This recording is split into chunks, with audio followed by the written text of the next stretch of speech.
Here. Thanks everybody for coming out. Just a couple logistics things. Well, first of all, if you are a middle school student or a high school student, if you want to write a note for missing civics or history class this week, I'm signing notes, and I can't approve them, but you'd have to run them by your parents and your teacher. But I think that would be a nice thing for you. Okay, so we're going to open the public hearing tonight, and the room is we're over capacity in here at 140 people. So we can't have you all standing in the room because it's a fire hazard. So we have the fire inspectors going to come down here. I would ask you guys to voluntarily, maybe the people who are standing, to wait in the vestibule or wait in the hallway here, and the inspector is going to bring people in so that as people speak at the podium and you're done speaking during the public hearing, you can then leave and the inspector will allow some more people to come in so we can allow everybody to speak. So by a show of hands, though, so that I can understand how much time we're going to allot to the public hearing, can you please, by a show of hands, how many are expecting to speak at the podium tonight? Just hold your hands up, please. Okay, so we're going to stick with the 5 minutes then. We don't have to shorten it. I think we'll have plenty of time. And then I ask you guys just to use some discretion. Just be careful. Like I said, the fire inspector will come and hopefully give us a little bit more guidance. But in the meantime, I would ask you to consider, if you're standing, to go wait in the vestibule. The meeting will be streaming. As the town manager, is it streaming now? So you can go on southingtonct.gov and you can watch the live stream there if you're out in the hallway, and you can see what's going on. But in the meantime, we will open the public hearing. It's item number 1 of our public hearing, Board of Finance proposed budget, fiscal year 2026-2027. Which is also continued from April 6th. So we've left the public hearing open. I will just say that although I'm one voice on the council, I will ask that we keep the public hearing open until the next meeting, which we will intend on making the final decision on the budget in that meeting in May, the first meeting in May. The reason that I'm going to propose keeping the public hearing open is that we still have the state legislature, who I would encourage everybody to reach out to. Considering the funding, that the ECS funding equation that is applicable to all municipalities in the state of Connecticut. If you're reading the newspapers or watching online, you probably will see that the state funding hasn't kept pace over the last decade plus on ECS funding, and there's a lot of talk about that at the legislature right now, and municipalities could get nothing or could get larger amounts that could significantly impact the decision-making criteria. So I will ask the council tonight to consider that as we close the public hearing, or when we debate closing the public hearing, and decide whether we want to keep that open or not. And with that, anybody who would like to speak that's 18 years or older and is either a resident of town or an employee of the town is welcome to come on up and state your name and address for the record. When you first start, let us know who you are and where you live, and then you'll have up to 5 minutes to talk. Okay? Welcome. Thank you. I'm over 18. Good evening. My name is Colleen Clark, and I reside at 612 South End Road in Plantsville. I have the privilege of being an 18-year member of the Southington Board of Education, but I am not here to represent the board. Only myself, a 40-plus year taxpayer of the town of Southington. I thank you for the opportunity to speak to you and to the community this evening. I am here tonight to ask that you fully fund the 26-27 Board of Education budget, not as a luxury, but as a necessity. The Board of Ed budget is not just numbers of staffing, benefits, and programs that are on pages. It reflects what we as a community value. Isn't our educational system part of what makes Southington a place people want to call home? And don't we truly all value the education that we received? Because this budget reflects the value of small class sizes for our youngest learners. It reflects the value of middle school teams for our 2 middle schools as opposed to the mini high school model. It stands for the value of having a comprehensive high school that offers students opportunities to explore not only college options, but to learn real-world skills that they can use right after high school if they're not going to college. This budget supports opportunities for children, gives support to our teachers and staff, and provides for the future educational direction of our community. If the requested funding is reduced, the impact will be immediate and real. Oops. It will show up in larger class sizes in the important elementary school years, mean fewer course offerings at the high school when we are really starting to make more progress, provide fewer support services for all students, and increase the strain on educators who are already doing more with less. These are not abstract consequences. They will affect students every day. Cuts will also have a broader community impact. Strong schools help maintain property values, attract families and businesses, and contribute to the vibrant, stable town that Southington is known to be. Investing in education is not just an expense, it is one of the smartest long-term investments we can make. Don't we all value that? It has been said on social media that the Board of Ed budget is bloated, or that it wants too much, or schools don't know the difference between want and need. I would like to share the reality. The board has been in a spending freeze since December. Last fiscal year, a last-minute state appropriation got the board through until the end of the fiscal year. There is no board contingency fund or rainy day fund as the town has, so we cannot harvest unspent money in May to spend in other areas. The board budget is as lean and transparent as it can be. And contrary to what I read on Southington Talks, and I read this just today, the high school parking lot and the tennis courts are not part of the operation budget, and no, the Board of Education cannot stop students from driving to school or legally parking their cars around the high school. That's a whole different discussion. Now, I understand that budgets are difficult, and I do appreciate the difficulty of the work in front of you. Every dollar does matter, but we have to ask ourselves, will cuts do long-term harm, and where will investments do the most good?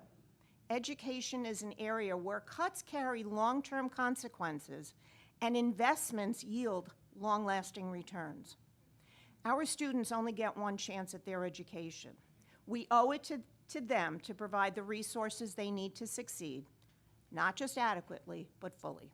Thank you. Thank you, Carla.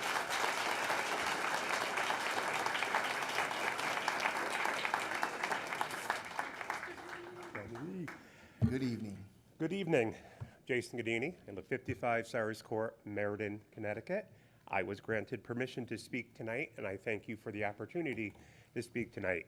I'm the president of the Southington Education Teachers Association. I'm a 6th grade teacher at JFK, and I'm a proud 26-year veteran who considers Southington my second home. So I wanted to share something that happened with you in this very room just a week ago. A group of middle school students chose to attend a Board of Education meeting. No one asked them to be here. They stayed, they listened, they engaged.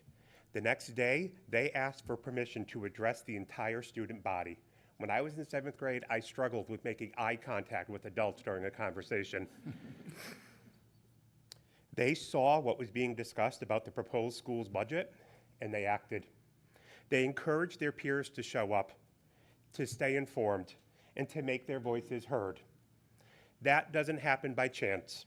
These students are a direct product of the Southington Public Schools. They are the return in this community's investment. Every part of this system played a role. Teachers, staff, support staff, paraeducators, administrators, working together over time to make that possible.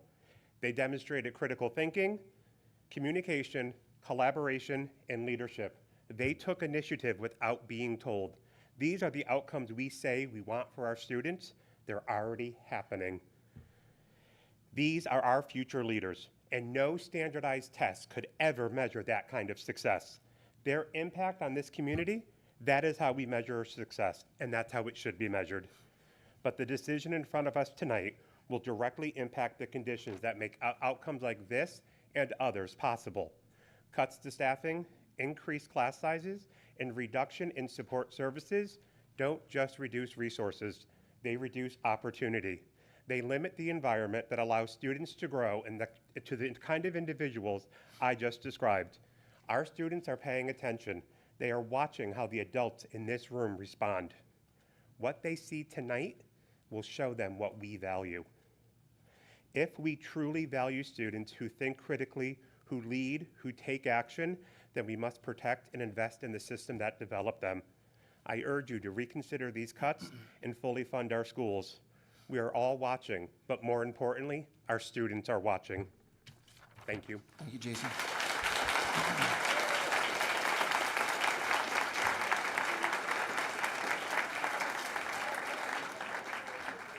I'm assuming some of you down in the front were involved in that meeting. Good job, congrats. Thank you for coming out again. Okay, anybody else, please come on up and maybe line up behind the podium if you plan to speak. Get yourself ready. Mr. Chairman, Yes, please. Before the next speaker comes up, I just wanted to share, Zayo Shanna, Chair of the Board of Ed, wishes he could be here. He reached out. He's traveling out of state for work, so he couldn't be here this evening. That's great. Thank you. Okay. Appreciate that, Chris. Good evening. Good evening. Lindsay Verno, 26 Alice Lane. Thank you for the opportunity to speak this evening. I am here to ask for you to reinstate the funding that has been cut from the education budget. This decision goes far beyond balancing numbers on a page. It reflects our priorities as a community and the future we are choosing to build. When funding is reduced, the effects ripple through every part of our school system.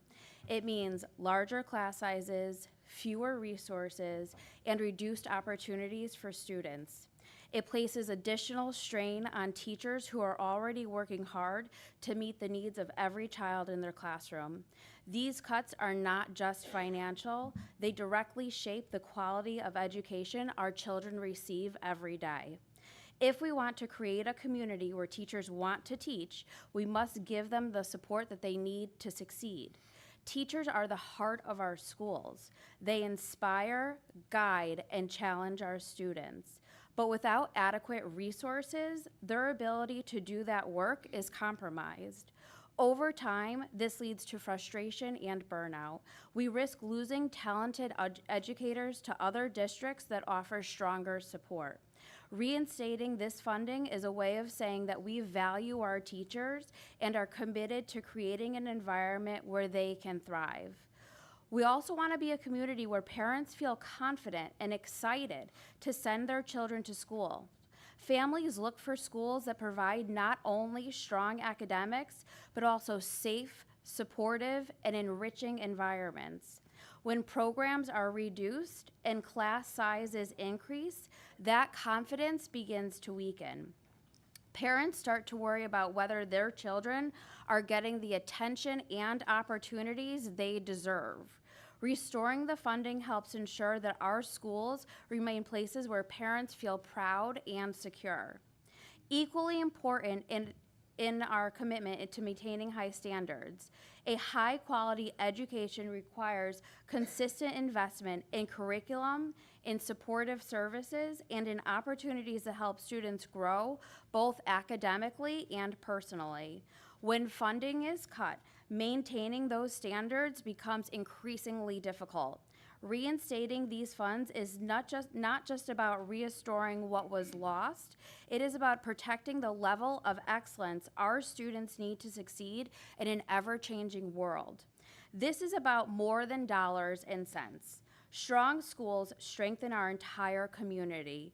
They attract families, support local growth, and reflect our shared values. Choosing to restore this funding is choosing to invest in our future and reaffirm our commitment to maintaining the high standards that define our community. Thank you. Thank you, Lindsay.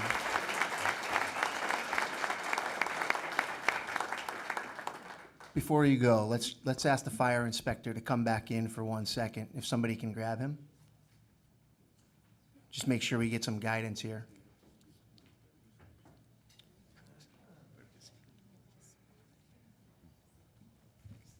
Thank you. Okay, so before you came, I told folks that you were gonna come and kind of proctor and make sure that it was safe. If some people needed to step into the vestibule or up in the hallway up top, I would leave to your discretion, and then as people come and go, you can let some more people in. Yeah, so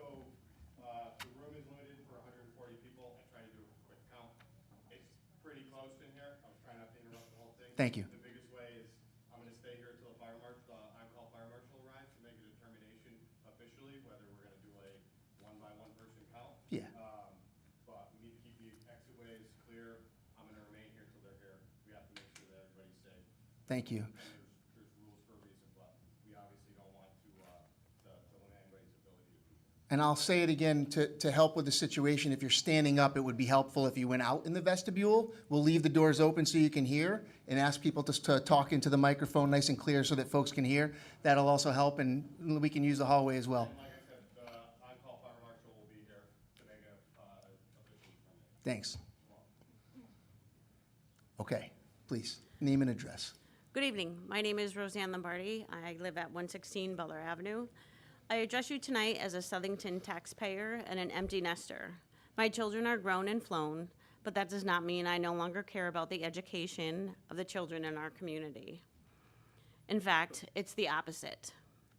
Because strong schools are not just about the families in them today, they shape the future of Southington as a whole. Part of me wonders whether it matters if there are 4 people here tonight or 400. It can feel like decisions, especially on the education budget, are already made year after year, reduced to the bare minimum as if their long-term impact doesn't carry real weight. And when that's the perception, it's hard not to question whether public input is truly being heard. So instead of assuming that's the case, I'm asking you to prove otherwise tonight, because this decision matters. Whether or not you're a parent, every generation has a responsibility to the next. For the sake of the greater good, we are all responsible for what we invest in those who will come after us. As you cast your vote on the education budget, I ask you to keep a few simple truths in mind. You get out what you put in. You get what you pay for. You reap what you plant. As you give, so you receive. So I'll leave you with this.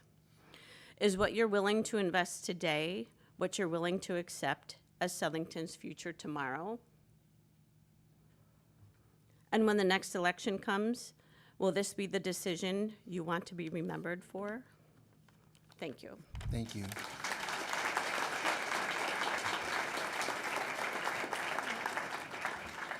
Good evening. Hi, good evening. My name is Patricia Gagliardi, 46 Weiss Way. My 3 children attend Daranowski Elementary School. Thank you for the opportunity to speak. I want to start by saying this clearly. This is not just a budget conversation. This is a conversation about what we value as a community, as many have said earlier. The proposed $1.6 million reduction is not simply a number.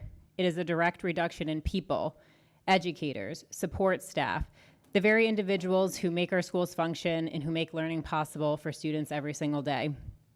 When we reduce staff, we reduce access. When we reduce staff, we reduce opportunity. When we reduce staff, we send a message, whether we intend to or not, about the value we place on education and on the teaching profession. And students are paying attention. They're watching what we prioritize. They are learning in real time how a community values school, values educators, and values learning. What message are we sending when the response to a financial pressure is to cut the very people who support their growth and success? As president-elect of the Southington Education Foundation, I have a unique vantage point. We work to support innovation and opportunity in our schools, and increasingly we are seeing requests that are not about enrichment necessarily, but seemingly about basic access for students. Requests like that make you pause and ask, how are we already asking our educators and our students to do so much with so little? And these proposed cuts will only deepen that reality. We cannot build a sustainable public school system by slowly stripping away the very supports that make it work. Sustainability requires investment, not just maintenance, but a commitment to ensuring that all students have access to the resources they need to succeed. There is also a broader truth we need to confront. Communities are defined in large by their schools. People choose where they live based on the strength of a district. They invest in communities that invest in education. So I ask you this, why would families continue to choose Southington if our schools no longer stand out? Why would educators choose to build their careers here if the message is that their work is expendable? Why would anyone continue to invest in a district housed in a town that does not clearly demonstrate that it values education? These are not rhetorical questions, they are the real consequences of tonight. I urge you tonight to restore funding, because this decision is not just about closing a gap this year. It's about whether we are willing to protect the long-term strength, reputation, and sustainability of our public schools. And ultimately, it's about whether we are willing to stand behind our students and the educators who serve them every day. Thank you.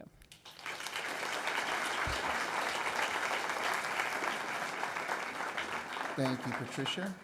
Sarah, Just a reminder for those who are trickling their way in, no decision on the budget tonight will be made. It'll be made at the next meeting, the first meeting in May. Go ahead. Sarah Howard, 112 Thistle Lane. Good evening.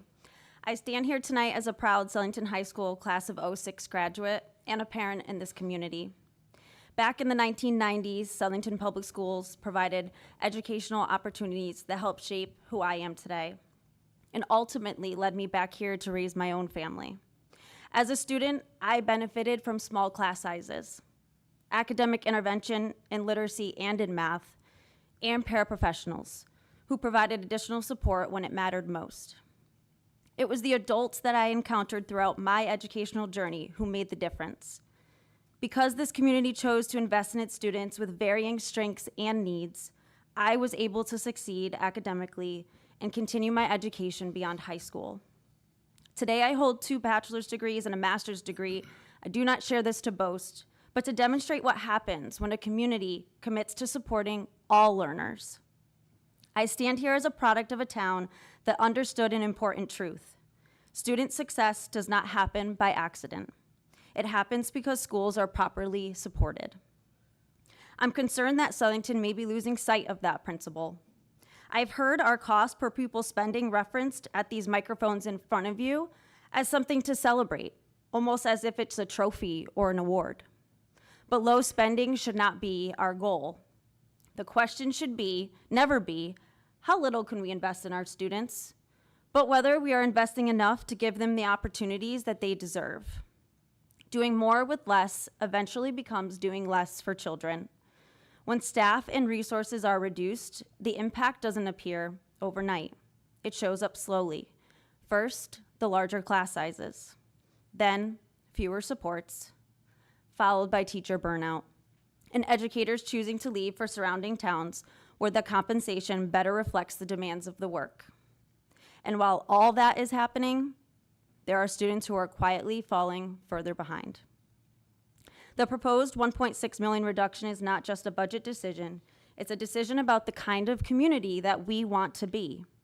As an alumna, I am benefited from past leaders who sat in your seats, leaders who chose to invest in their students like me. And as a parent, I'm worried that my child will not receive that same commitment that I was given. I urge you to consider the long-term impact that this budget reduction will have on students, families, and the future of our town. Thank you for your time and for your service to the community.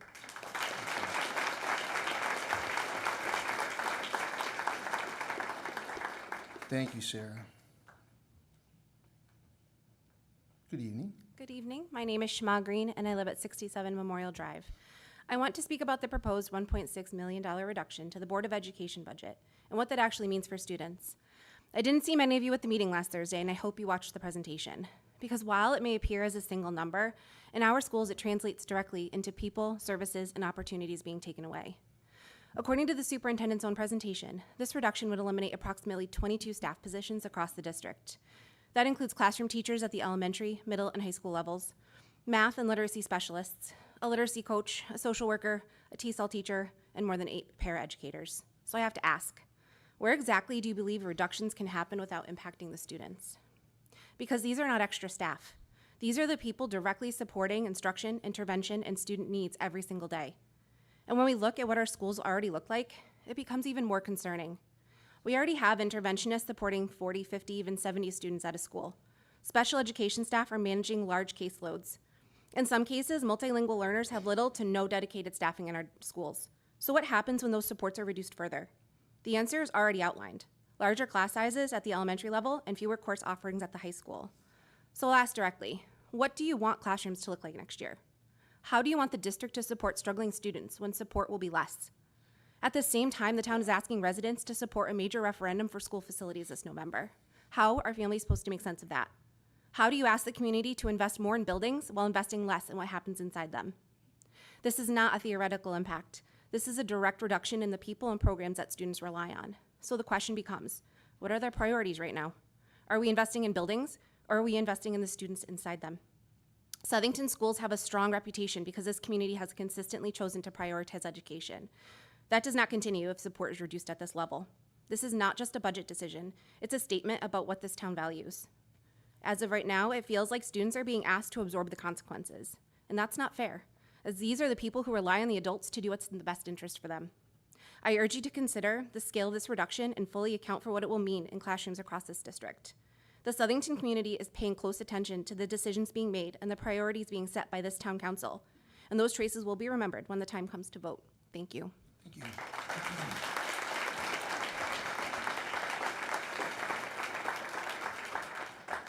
Good evening. Good evening. Kimberly Tricolo, 211 Crest Road.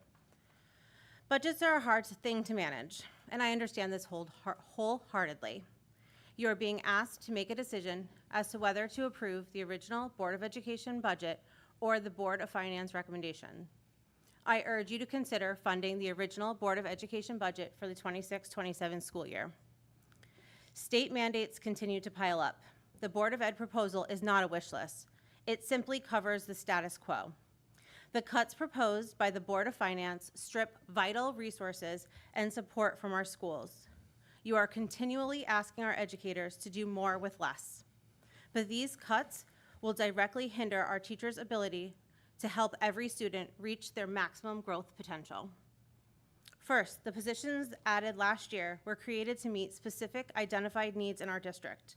Those needs haven't disappeared. By cutting these roles, we are choosing to ignore the requirements for student success. Is that truly the message we want us to send? Secondly, we must consider the legal ramifications. Cutting a social worker, special educator, and paraeducators can lead to violations of IEPs. Violating IEPs leads to due process proceedings, compensatory services, and high-cost outplacements and tutoring. These savings today could cost the district significantly more tomorrow. Thirdly, cutting positions in ELA and math interferes with Tier 1 instruction. This could lead to low reading and math proficiency, an increase in learning gaps, and prevents curriculum acquisition consistency between schools. In addition, the district just purchased a new ELA curriculum at the elementary level to meet mandates. If Southington is found to have violated the Science of Reading mandate by not adequately following and teaching this curriculum, there could be legal and regulatory consequences, which could impact funding coming to us, may require our district to shell out more funding for intervention mandates later on, as well as having to hire additional specialists, and can impact our district rating. I have shared my concerns over class sizes here before. I believe it is very important to fund schools so teachers can do what they need to do within the four walls of any building in a setting that is not at or worse above board recommended sizes. Since I feel board recommendations should act as protection to keep class sizes below a maximum size, not to bring classroom sizes up or above that size. This budget will affect learning from elementary through high school with the proposed cuts. Furthermore, they will likely lead to an increase in special education referrals, as there will be less time to meet the needs of complex learners in a general education setting. This creates a cycle of increased caseloads and even higher costs. Our students at all ages deserve an education that prepares them for life after Southington schools. Are we doing that by cutting teachers, programs, and support? A budget is a statement of our town's priorities. By funding the Board of Education's original proposal, you aren't just spending money, you are investing in the stability of our schools while protecting the district from legal risks. I urge you to prioritize our students' futures and approve the original Board of Education budget for the 26-27 school year. Thank you. Thank you.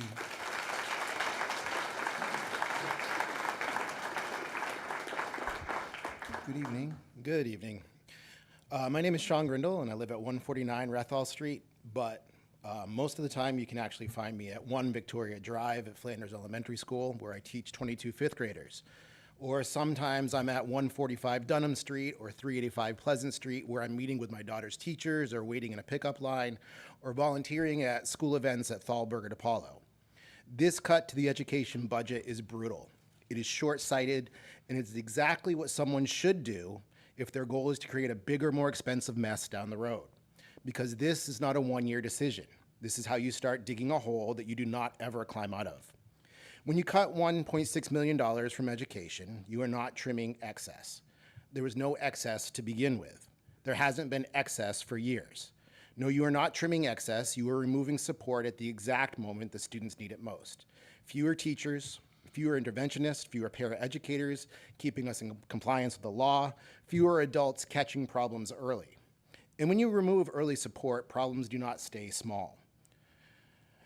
When you don't fix a pothole, it grows and grows and grows, and soon that cost to fix the pothole is 10 times what it would have been to fix it originally.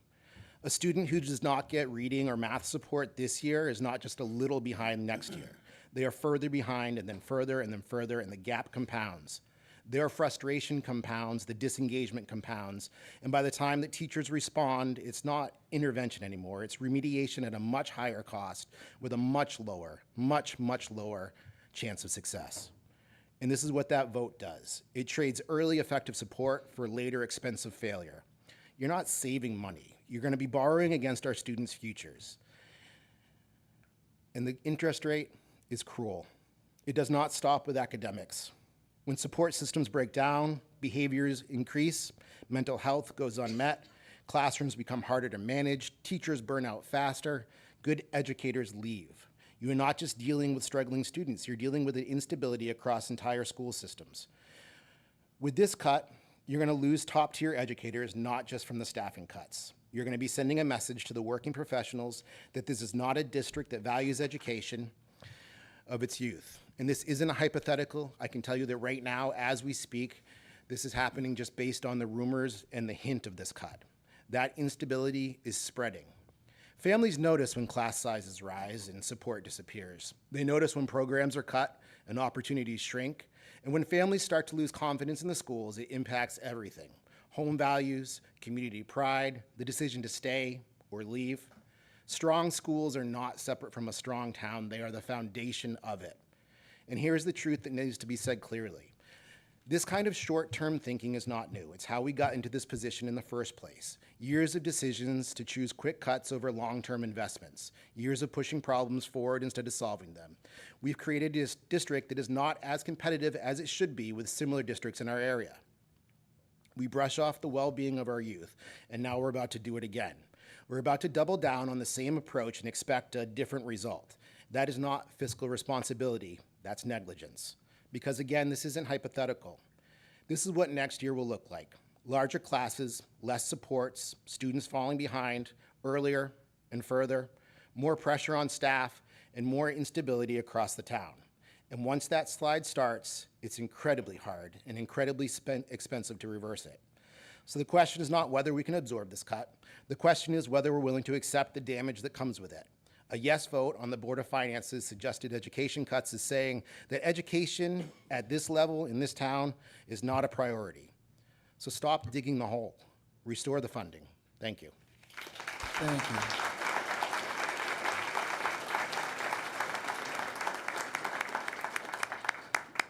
And just before you start, Chief, we did a poll a little earlier, and we took a poll of hands to see how many people were going to talk during the public hearing. I think we're more than halfway through. If you can just show your hands of those who still want to speak.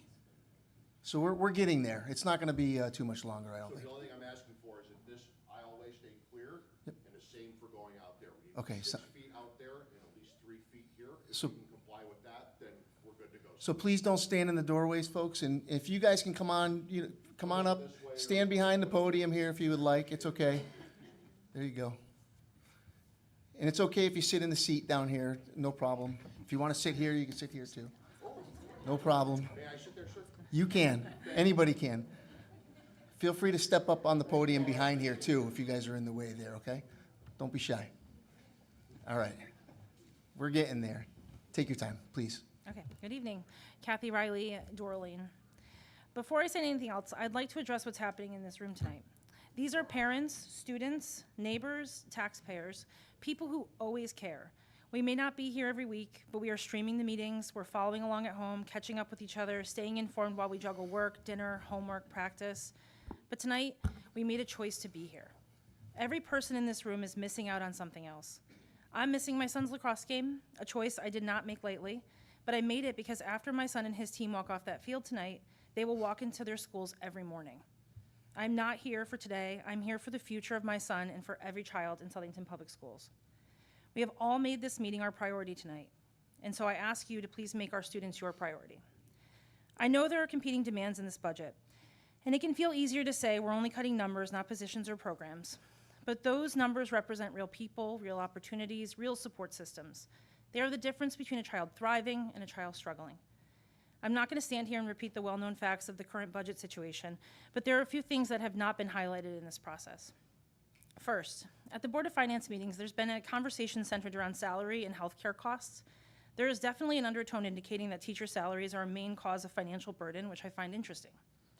In the fall of 2024, the Board of Education agreed to a new contract with the Southington Education Association.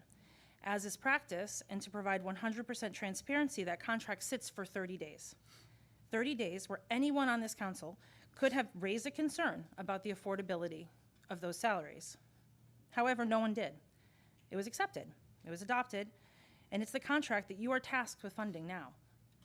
Turning around today and saying that same contract is too burdensome is unacceptable. I've been listening to the Board of Finance chairs say for years that our town has been heading for a large budget crisis. Many of you have heard the same. Some of you were in those meetings. You've seen the steady rise in the cost of living battle against the stagnation of our economy, yet no one contested the salary or healthcare increases in 2024. Now, more than ever, there's a growing demand to live in this town. Families come here because of our schools. Our schools are a point of pride, and we need to fund them as such. Just like many of you sitting up there on this council, my family has lived here for 3 generations. I chose to bring my family back here in 2014, not because of the schools we once had, but because of the school system we were becoming. Please don't stall our progress now. Last year, I stood before this board and asked for you to stop presenting one large, intimidating budget number as the only number to the town. It creates fear, not understanding. Breaking this number down can help families understand what this budget actually costs per household, per year. Be transparent. Give the town all the information they need for their individual families. Right now, the number you present is intimidating, and your possible cuts will force impossible choices. They will force leaders to choose between keeping a literacy program or funding programs like STEPS. Which do you think is more important? That's an impossible question to answer, but one you will be forcing upon our district leaders. No one will argue that reading is essential. However, STEPS is not just a program. It's part of the foundation of this community. Some of you even serve as honorary members on their board. So you know how deeply important this program is to our youth. It's embedded into the fabric of both sides of this budget. What hasn't been clearly discussed is what further cuts mean to the STEPS program. STEPS relies part on Board of Education funding and part on town funding. If the Board of Education budget funding is further reduced, a program that has existed for over 2 decades could disappear as we know it today. This program teaches our children how to make decisions, how to build confidence, how to say no to vaping, to peer pressure, to dangerous situations. These are not extras. They are essential. And let's be honest, STEPS has been filling a gap. It carries much of the social emotional work that the school counselors once handled, but can't, because after years of this board making cuts, school counselors have been entirely cut from elementary schools. So if you cut funding today, ask yourselves, who will fill that gap for our youth? The answer is no one. The superintendent has done his job. He presented a balanced, thoughtful budget centering on the well-being and safety of our staff and students. Now it's your turn. The situation didn't happen overnight. It's the result of years of postponing difficult decisions, pushing costs forward until they feel overwhelming. But as we have experienced, avoiding responsibility now only makes the consequences greater. You were elected to represent everyone in this town, every family, every child. So tonight, I'm asking you to make a choice, just like we did when we came here tonight. Restore the funding that was cut by the Board of Finance. Fully fund the superintendent's budget. Put aside your personal and political agendas and do what's right for the future of our town, for our students. Because when you walk out of this room tonight, you go back to your lives. But our children walk back into these schools tomorrow and every day until they graduate. and they will live with the consequences of what you decide for years to come. Please make it a decision worthy of them and their futures. Thank you. Thank you.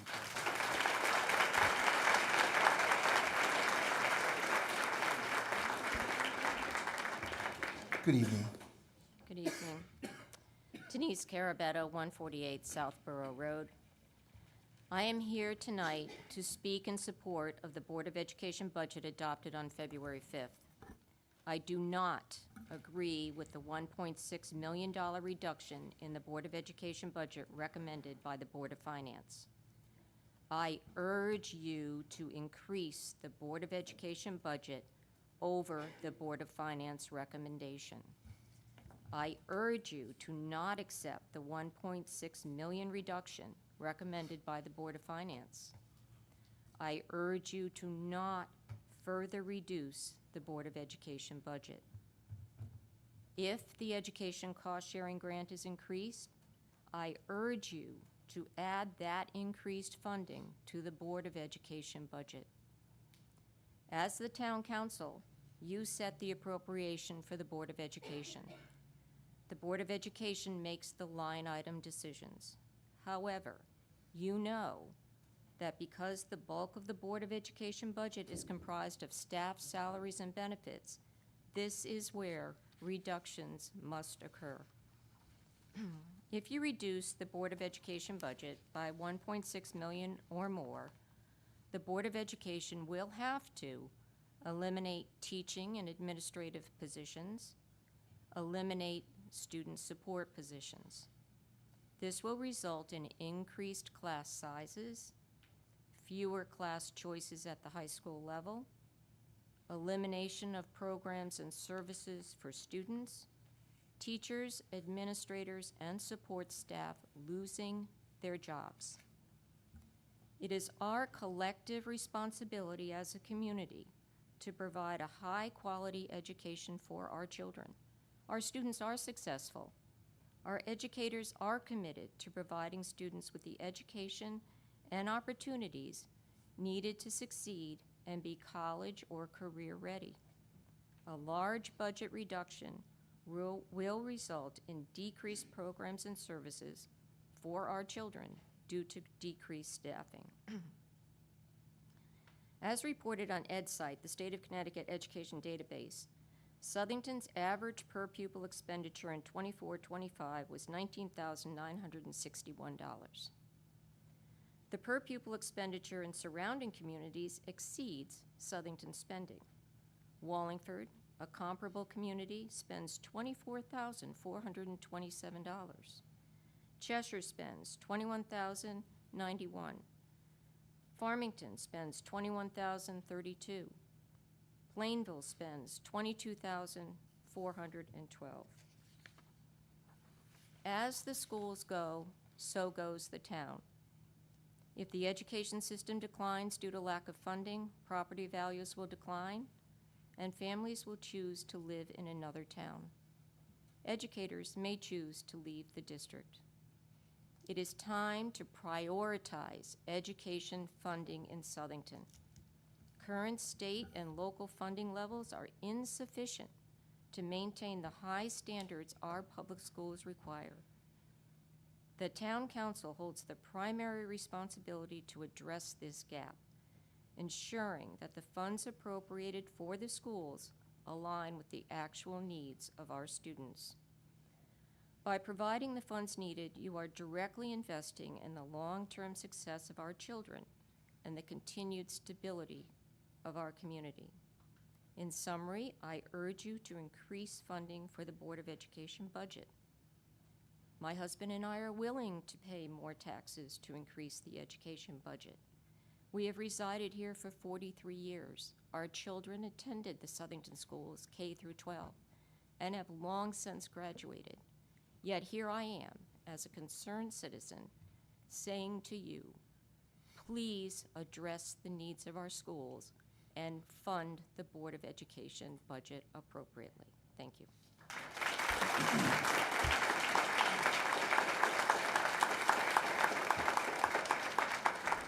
Thank you, Denise. Good evening. Good evening, Mr. Chaplowski. My name is Joseph Pazuski, 267 North Star Drive. I would like to start out by thanking the men and women of this town council, Board of Finance, Board of Ed Administration, and acknowledge the countless hours the budget process takes. I am before you this evening to acknowledge the recommendation of the Board of Finance to reduce the Board of Ed budget by $1.6 million. I seldom speak in open forums like this out of respect for the recommendations made by the boards.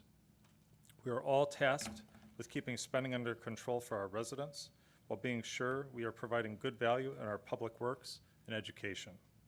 With that being said, I would ask that the town council consider reinstating or adding back the monies that would cover existing staff, which is $1.339 million. I am not here to argue that we get a raw end of the deal for mandates. I'm also not here to disparage the work of teachers and staff. Teaching in 2026 is a completely different environment than what we adults may remember when we were in school. I'm here to provide my own feedback to the process of how we land on our budget. It is a waste of assets, time, and personnel to pour countless hours into budget creation without doing it collaboratively. To submit our budget, then to have it reduced arbitrarily by a number without context of fallout is not transparent, not clean, and leaves those of us on the other boards feeling not valued of what we review and ponder over. We have submitted plans for the district and new school proposals, plans for existing schools, and building a business plan to follow, continuing to find areas that we could streamline. What is being asked by the Board of Finance in this current reduction would be a conversation for redistricting and school consolidation. This is something that we will need to do in the upcoming 2 to 3 years, not right now. If we do this now, not because of anything other than evaluating the appetite at our residents for the bonding of our new schools that we're going to be submitting in November. If we do this now, we are putting the proverbial cart before the horse. The Board of Ed has also approved a strategic plan as of April of 2025 that echoes empowering educators, whole child development, and then students first. This doesn't eclipse the other aspects of this study of over 3,000 surveys that were sent out to community members of innovation and growth in our schools, integrity and accountability in our schools, as well as collaboration of our leaders and community engagement. The budget that is presented by the Board of Finance does not level fund us. It does not allow for innovation. It does not allow us to try new things or new course offerings. Instead, it affects us in classroom size. It affects us in man hours for working with students to get them up to speed. It sends the wrong message for the district. I am aware that members of this council wish to reduce funding further. To do that would echo that the work of the volunteers on the Board of Education is worthless in your eyes. I implore you to sit with the superintendent and administration, evaluate the plan for the district for the next few years, very well noting there are opportunities for savings. This is the wrong time to do so, especially if one of our, especially when we're about to be putting forward a referendum in November. You know, hearing a number of people and what they had to say this evening, again, we're yes and no. And we sometimes forget that we could be asking ourselves how. How do we get to these numbers? How do we essentially continue to fund the way that we should be funding our district? You know, again, my wife and I, we settled back in Southington to raise our kids here. I'm proud to be a parent of 2 kids going through the system. And I want to afford them the same opportunity that I had. Thank you for your time. Thank you, Joe.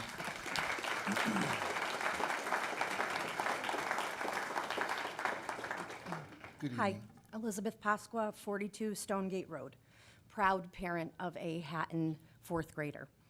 The great philosopher Aristotle once said that the fate of empires depends on the education of the youth. The stronger the knowledge and understanding of society's youngest members, the stronger the community they are a part of. School systems are constantly asked to provide services to students that as a whole they aren't prepared to provide. But districts try to meet the needs of their students, even if that means asking educators to do more with less. School districts try because at their core, educators want students to become the best versions of themselves. If the goal is to guide students through productive struggle in hopes that they discover their purpose, then shouldn't we provide the district with the tools that they need to be successful? We must ask ourselves if we really do believe education to be essential to building a stronger community. Do we believe that we should leave the world better than we found it? How can our children deliver on that promise if we don't build their capacity to think, empathize, and problem solve? If we cut the Board of Education's budget, we will paralyze the district's ability to provide the educational resources and support students need. We are already operating at a minimum. Cutting resources and positions and programs would be debilitating for our district. Don't we care about the future of our town enough to invest in our children?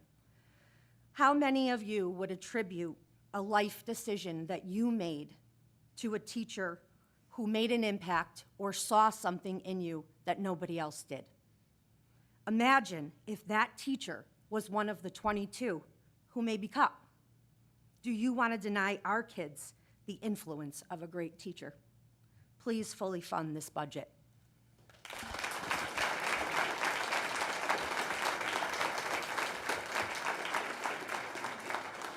Thank you, Elizabeth. Good evening. Beth Baker, 82 Alder Lane.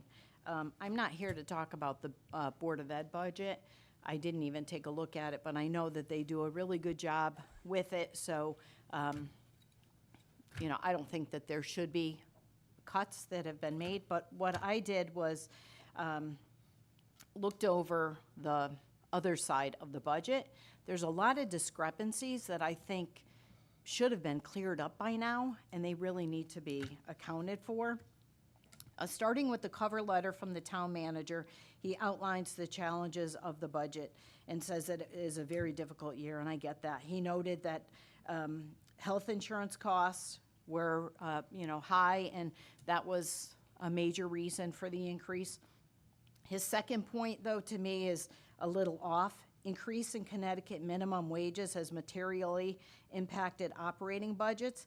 He continues to say that these essential services are more expensive to provide, and these costs must be absorbed and ultimately borne by taxpayers. Yes, but if you go in the budget and you look, overtime, $20,000 or less, that's not what's driving the increase in operating costs. Further down the report, he mentioned the reassessment of the property values and called out the residential property. Particularly, entry-level homes experienced far greater increases than commercial properties. As a result, a greater share of the tax burden will shift to homeowners, with the most pronounced impact on the lower end of the housing market. This is what all of you should be thinking about when you're looking at the budget. Who's it going to affect? His report states that the exemption from the totally disabled veterans reduced the grand list by $12 million in some odd sense. We need that money, right? That's where your starting point is, the grand list, and then you figure out how much you're going to get in taxes and work off of that. 10 days prior to that, the assessor had sent him a memo or whatever, it's included in the package, that the reduction of real estate assessment was $22 million. That's a $10 million difference. That affects what we're working with for a budget. There's a lot of discrepancies that need to be figured out before you can say where you're going to spend your money. You're going to cut the Board of Ed budget, but you don't even know what your starting point is if you've got a discrepancy like that. Then he goes on to say he's proposing a pretty hefty contingency funding of $1.1 million to address general needs snow and ice overruns, anticipated increases in early voting costs, and salary-related uncertainties. Over $1 million. But you think nothing about cutting over $1 million from the Board of Ed budget. This should be removed. Giving the town manager over $1 million for general needs is absurd. If you are anticipating costs for early voting, put it in your budget. Figure out what's the best amount and put it in there. You don't just, $1 million? Then I looked at some of the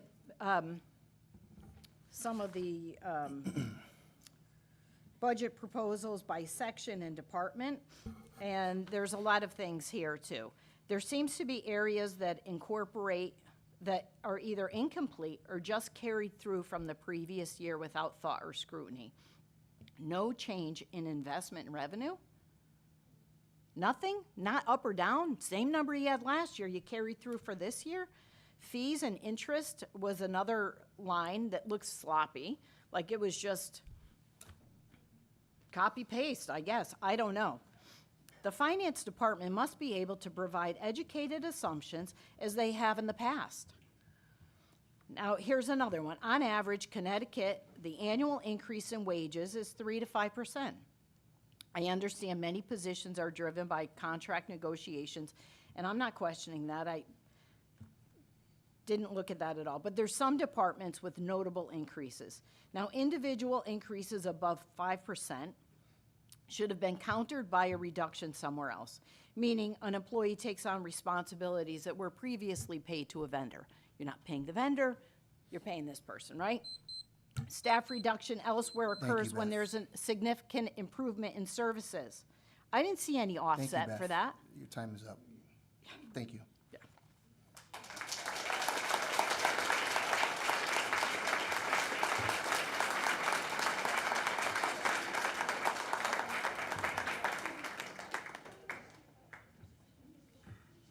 Is anybody else?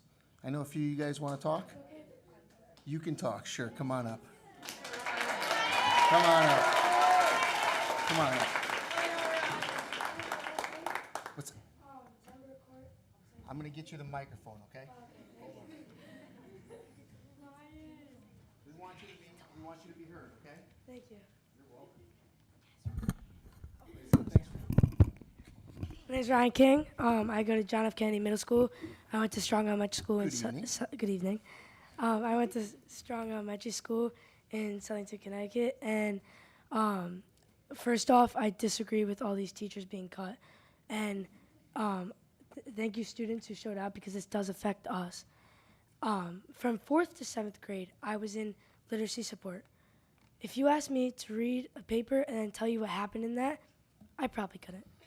But now I'm getting an A in language arts and performing very well on my Common Lit assessment. I'm asking, thank you.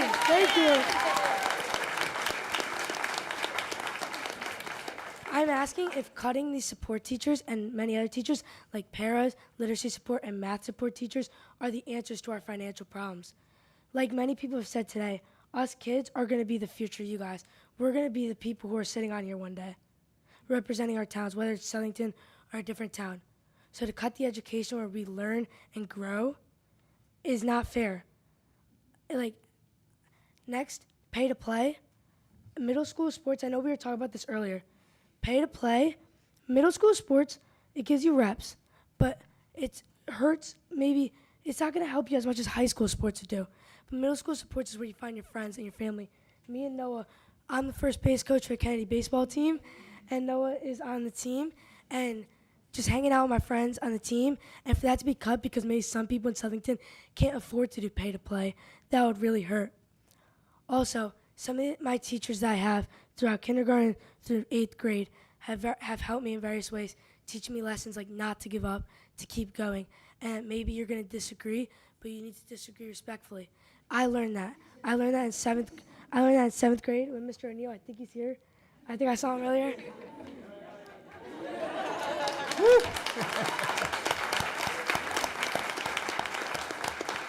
it's okay to disagree. But however, to talk this stuff out like we're doing today, I'm just going to say that maybe there's different ways where we can cut this budget, because to cut from the Board of Education is not the way, because you're cutting resources and you're cutting our future generation of Southington. Thank you. Thank you.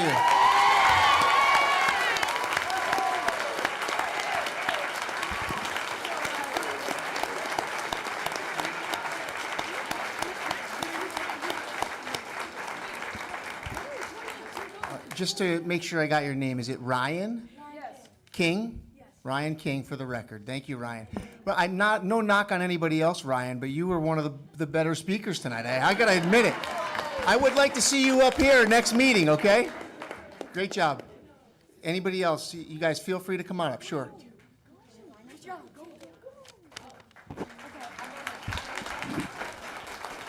Just tell us your name and address, okay?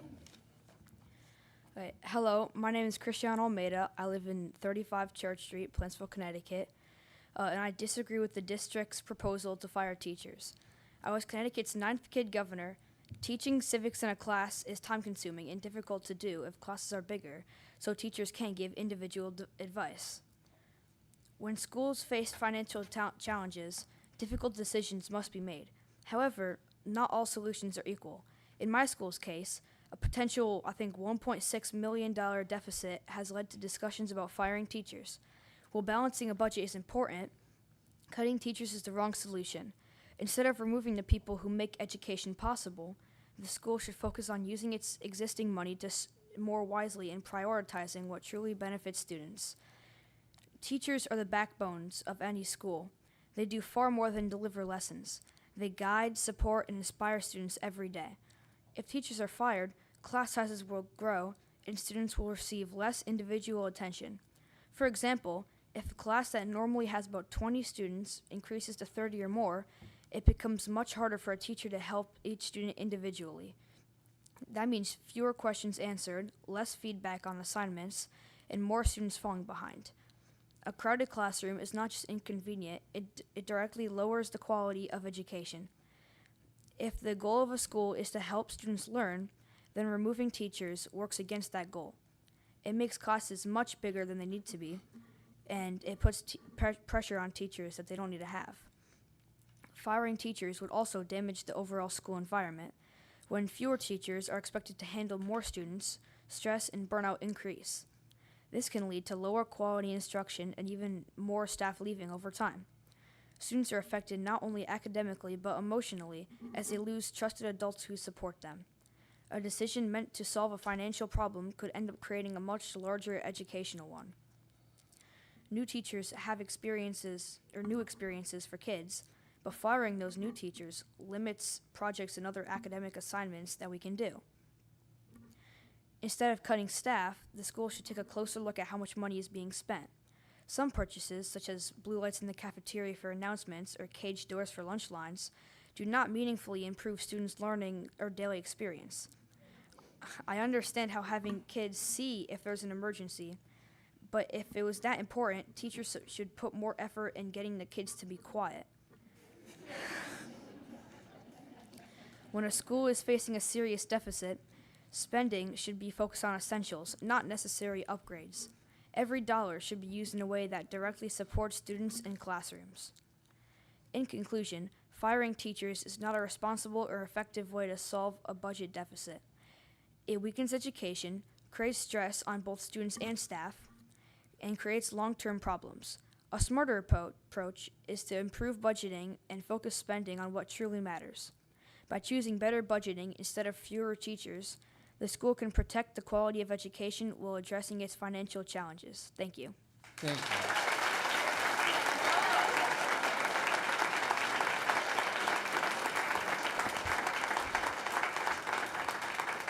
Thank you. Nice job, Cristiano. And thank you for your work that you've done in the student governor's office as well. We appreciate all that as well. So thank you.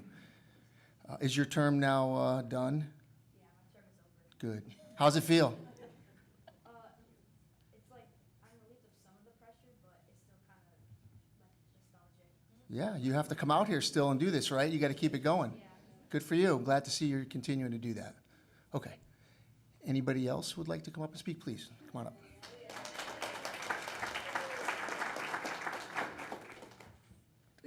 Just state your name and address.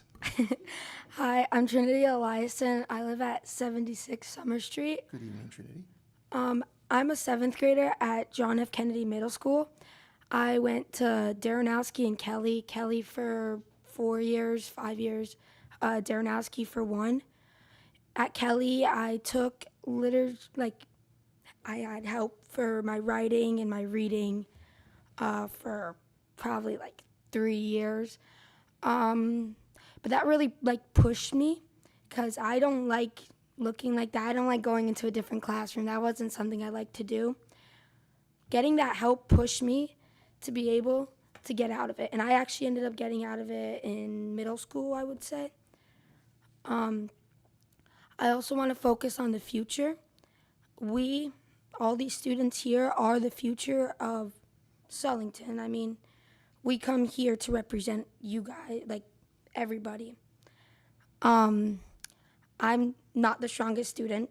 I'll tell you that for sure. My teachers here, everybody could tell you that I'm not the strongest student. But I need these teachers. I wasn't that strong in math. I want to say Miss K. I don't know where she is. I went from ending my year last year to a C.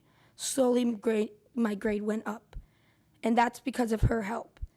Increasing these classrooms is distracting for me, and I'm sure for many others. I'm here to represent my school and everybody else. Thank you. Give us your teacher. Tell us your teacher. Give her a shout out. Who's the teacher? Miss Kazmierczak. Who is it? Miss Kazmierczak. Kazmierczak. Okay, and she's here tonight. Thank you.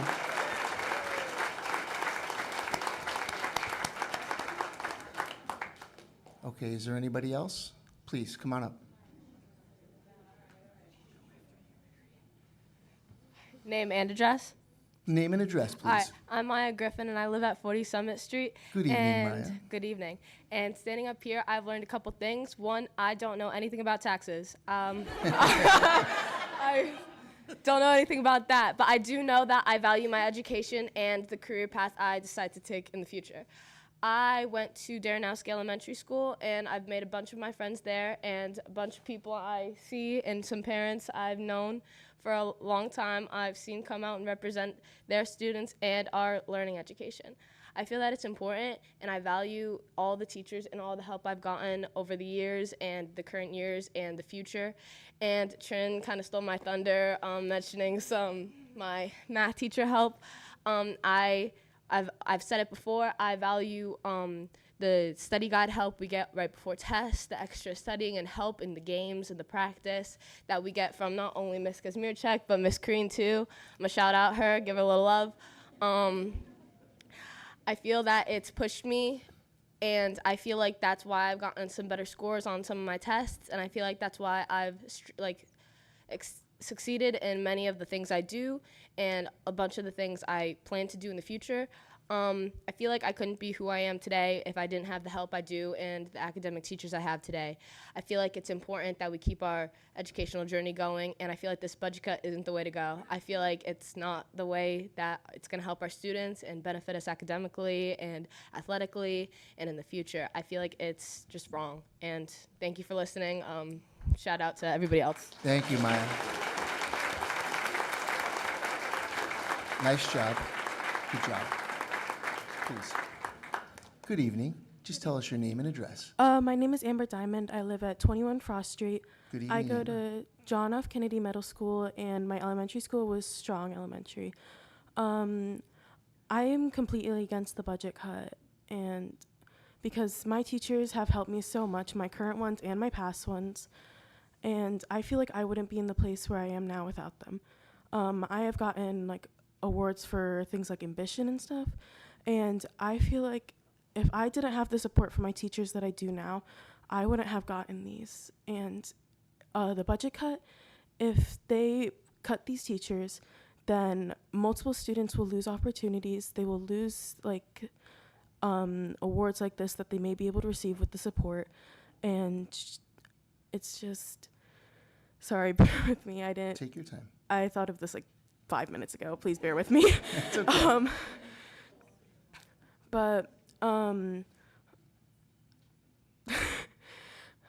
I just feel like that many students, they will fall behind in school. They just won't, and mental health won't be as supported as people such as counselors will be removed from our schools, which will pile up frustration on the students, and just make more stress overall. I don't have much more to say than that, so thank you for your time and thank you for listening. Thank you, Amber.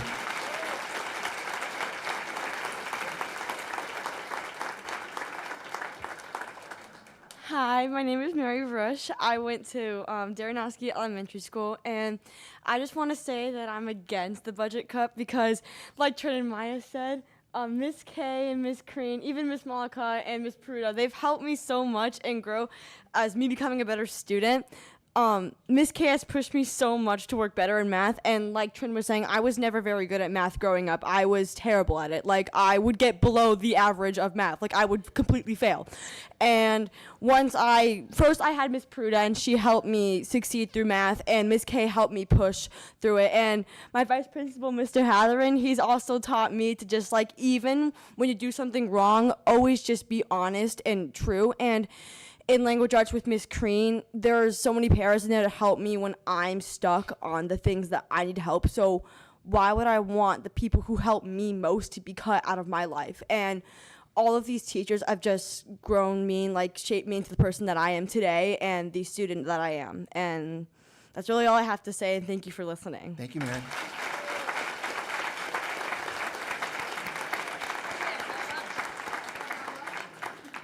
Just tell us your name and address. Good evening. Noah Lefkowitz, 40 Carrier Court. Good evening, Noah. My main thing is I've always struggled with math since I was little, just like them.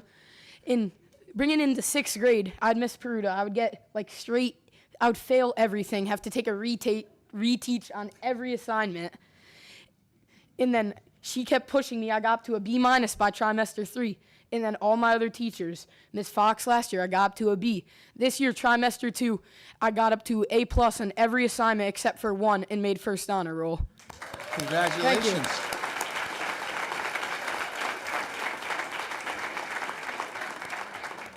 Keep up the great work. Nice job. Is there anybody out in the hallway who would like to speak? Yeah, please, come on up. We're good outside? Okay, thanks.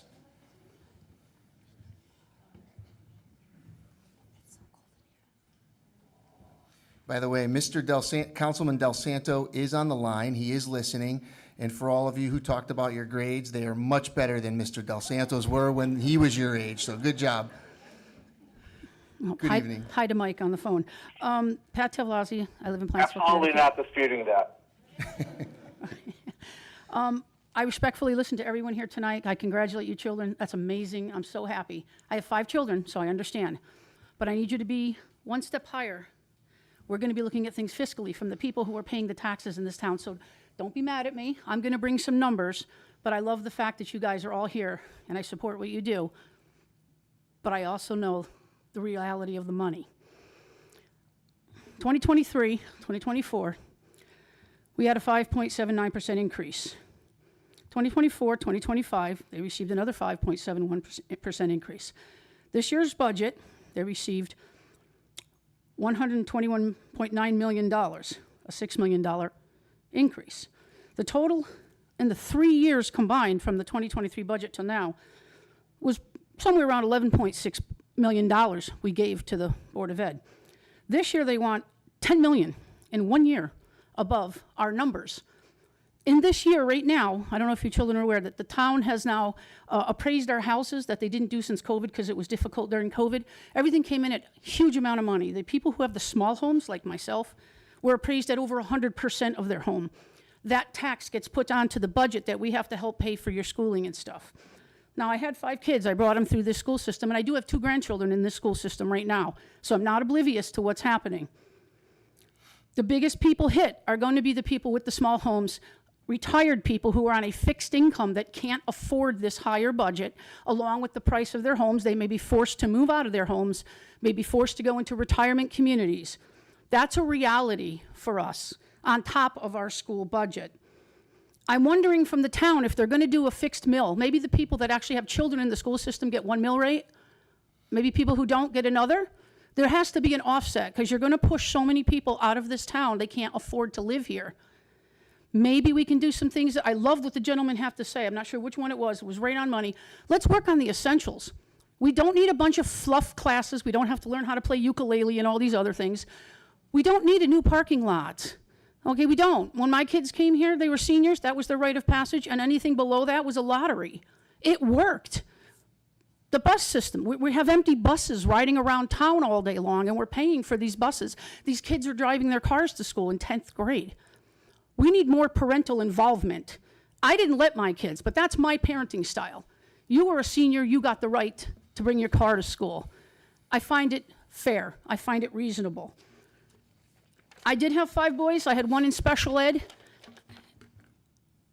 I have to say, I was one of the parents that said, listen, we have to be reasonable to the people in this town who don't have children in the school system, but we're paying all the taxes for the school system. I would really like you to consider an amenable budget balance on this. It is not a cut. We haven't done the budget yet. They asked for 130 point change. We gave them this amount, point change. It wasn't a cut. It hasn't actually been set yet, but it will change drastically, our mill rate. We are already appraised up to our butts. The taxes are through the roof this year. Every single, well, not all, most of the school systems in this state are cutting right now. They have to.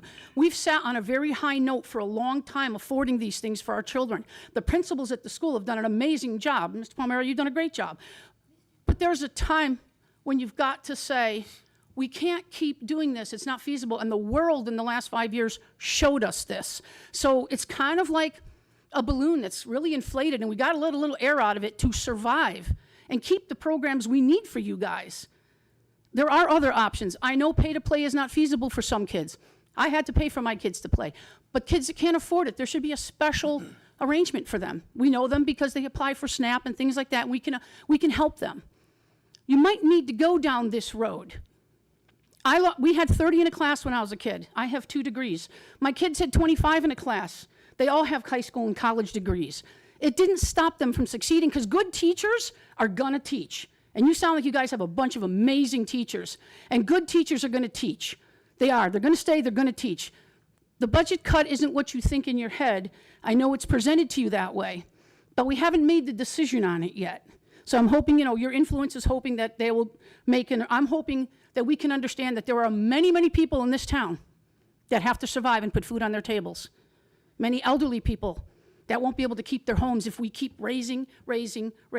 So I hope you do the right thing. I don't envy you guys. You have a crazy job. God bless you for doing it. And thank you for your time and what you do for the school system. Thank you, Patricia. Appreciate it. Susan Zabahansky, 28 Working Street. Hello. So I speak tonight as a very involved resident who deeply values our children's futures. While I understand the passion behind the requests for significant budget increases, we must balance our aspirations for our schools with the very real financial struggles facing our neighbors. True educational quality is driven by the heart and dedication of our teachers and the engagement of our families, not just the dollar amount on a ledger. It is a very common misconception that reducing a proposed increase automatically necessitates cutting teaching staff. And I'm upset to hear that that was the only thing that was presented to some of these kids here. By focusing on administrative efficiencies, non-instructional costs, and prioritizing core classroom resources, we can remain a supportive community for our students without compromising the excellence of our educators. It's also important to remember that we have supported consistent budget increases year after year, like the speaker before me said. So every year, the Board of Ed has received a budget increase. That's required by law that we can't cut a Board of Education budget, just for anybody who doesn't know. It isn't that we haven't been investing on our schools. Rather, we've reached a point where we must evaluate the sustainability of these compounding costs for our taxpayers. So year over year, we've faced increases for the last couple of years. Currently, many in our communities are struggling just to keep their homes. With 20% of our population being senior citizens on fixed incomes and many families wondering how they would continue to put food on the table, we cannot ignore the human cost of another significant tax hike. For many, this isn't about a lack of appreciation for education, it's about survival. I also want to acknowledge that many residents feel hesitant to speak up. There is often a prevailing pressure from organized movements and unions that can make public dissent feel like an attack on teachers. I want to be clear, advocating for a leaner budget is not a lack of support for our educators. It is a call for responsible stewardship and empathy for every member of the town, the other 40,000 people in our town. I urge you to take a closer look at where savings can be found so that we can maintain our high standards while ensuring our town remains affordable for everyone who calls it home. Thank you, guys. I know you have a tough job. Thank you, Sue. Good evening. Hi. Destiny Bartlett, 68 Hart Street. Good evening. So, good evening, Town Council. My name is Destiny Bartlett. I'm a resident. I hold a bachelor's degree in history and also a master's in education, and am a proud graduate of Southington Schools. I'm standing here today because I'm genuinely worried. We're looking at a $1.6 million budget cut and a reduction of at least 22 positions. A budget is supposed to be a roadmap for where a town is going. If we're looking at these cuts as a way to make the numbers work for one more year, we're missing the bigger picture. We're essentially trading our children's futures for a temporary fix today. I've spent a lot of time studying history, and one thing is constant. You can't cut your way to a better future. These savings are always a myth. When we lose the educators who shape our kids and our community, we're not really saving money. We're pushing the costs into the future. Once a town starts chipping away at its schools, it often sets a decline that is hard to reverse. But this is also personal for me. As someone who grew up in Southington, I've always hoped to stay here and one day raise a family of my own.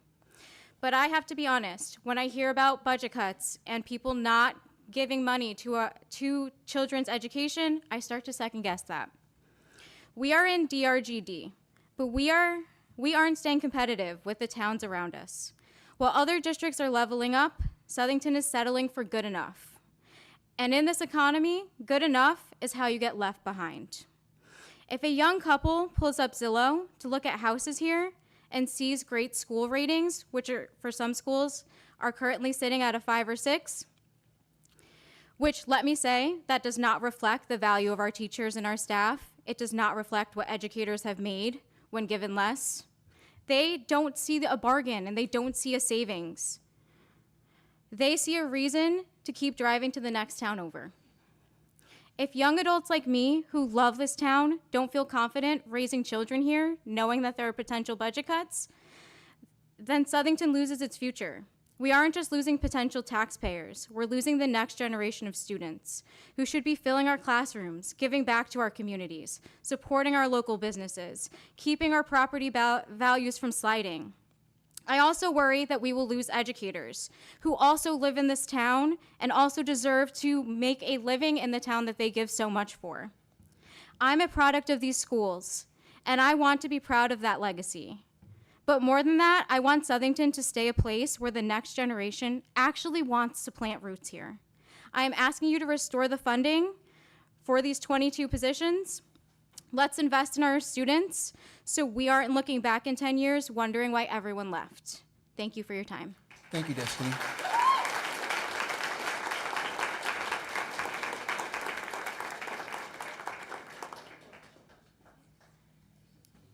Anybody else? Good evening. Good evening. Michael Halloran, 210 Rolling Hill Lane. Hi, Michael. Good evening. I wasn't planning on speaking this evening. I am the proud father of 5 Southern students who have come through or currently in our public school system. I absolutely moved to this town for all the reasons that were spoken of for our educational system.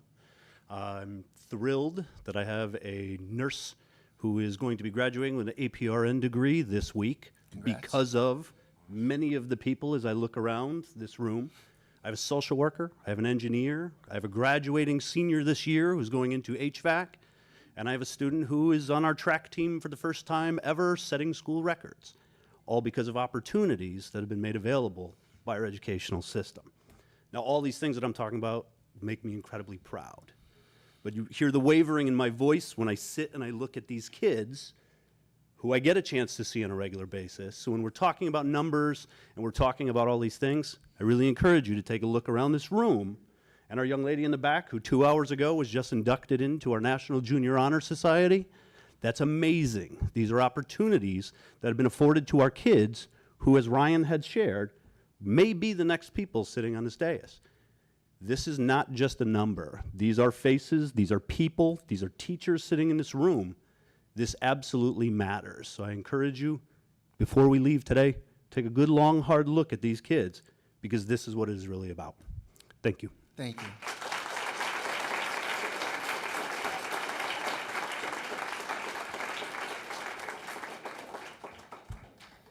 Okay. Is there anybody else who wants to come up tonight? Come on up, sure. Just come on up to the podium and just tell us your name and your address to start with. Thank you. Good evening. My name is Gavin DeMello. I'm from 48 Trotters Lane. Good evening, Gavin. And I go to Southington High School, Plantsville, Connecticut. I first started my academic journey with Southington Public Schools at Hatton Elementary Preschool. There, I was given the information that I had autism. There, I realized that it was going to be a bit tough to find my footing and what life was going to be like. Then I went to elementary school at Strong Elementary and later middle school at John F. Kennedy Middle School.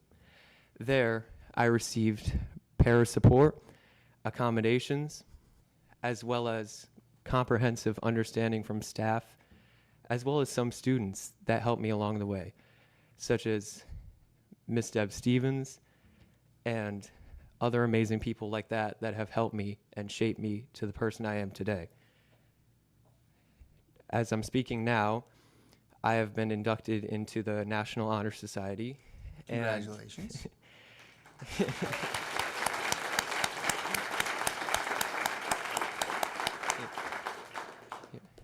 As well as looking into many major colleges with very good test scores and grades. And that would not be possible without the amazing support and accommodations that I received by these people and by these staff members who can only be funded by the money that we are considering to cut. And I think to cut that money would be dissuading people from getting the help that they need, future leaders, future leaders, future powerful people, people that can change the world for the better, that can be impacted by this money. I feel that it shouldn't be cut. Thank you. Thank you, Gavin.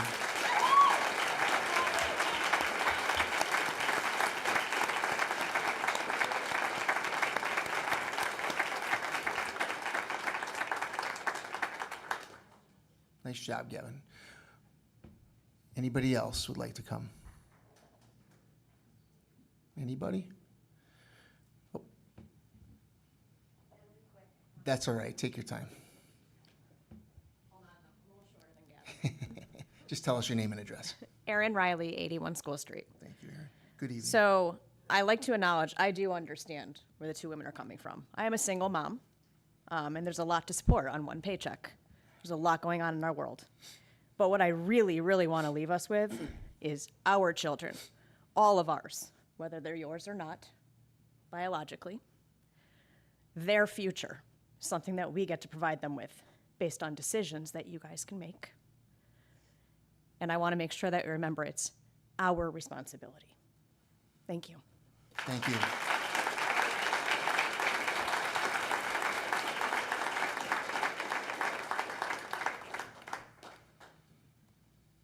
Okay. Anybody else? What I'd like to do is I'd like to ask the council their thoughts on the public hearing, given that we have the the budget upcoming with the state of Connecticut, possibly some new info. Would we like to keep the public hearing open, or would you like to close it tonight? I can start. Just based on the feedback tonight, I believe we should absolutely keep it open. I think it's a smart move, and as long as there's opportunity for the public to speak before us taking action on the budget at the next meeting. Exactly. Yep. We would use a similar, if we keep it open, we'd use a similar format where we start tonight with, you know, if there's new information that comes out. Obviously, everything that's said tonight will be in the record. Obviously, we've taken notes, but it'll also be recorded. If new information comes up and folks want to come out at the next meeting, if we do keep it open, we'll entertain that as well. Anybody else want to talk about that? Tony? Yeah, I'd just like to say, yeah, thanks for coming out tonight, guys. I think we've heard this from various groups. Board of Finance did.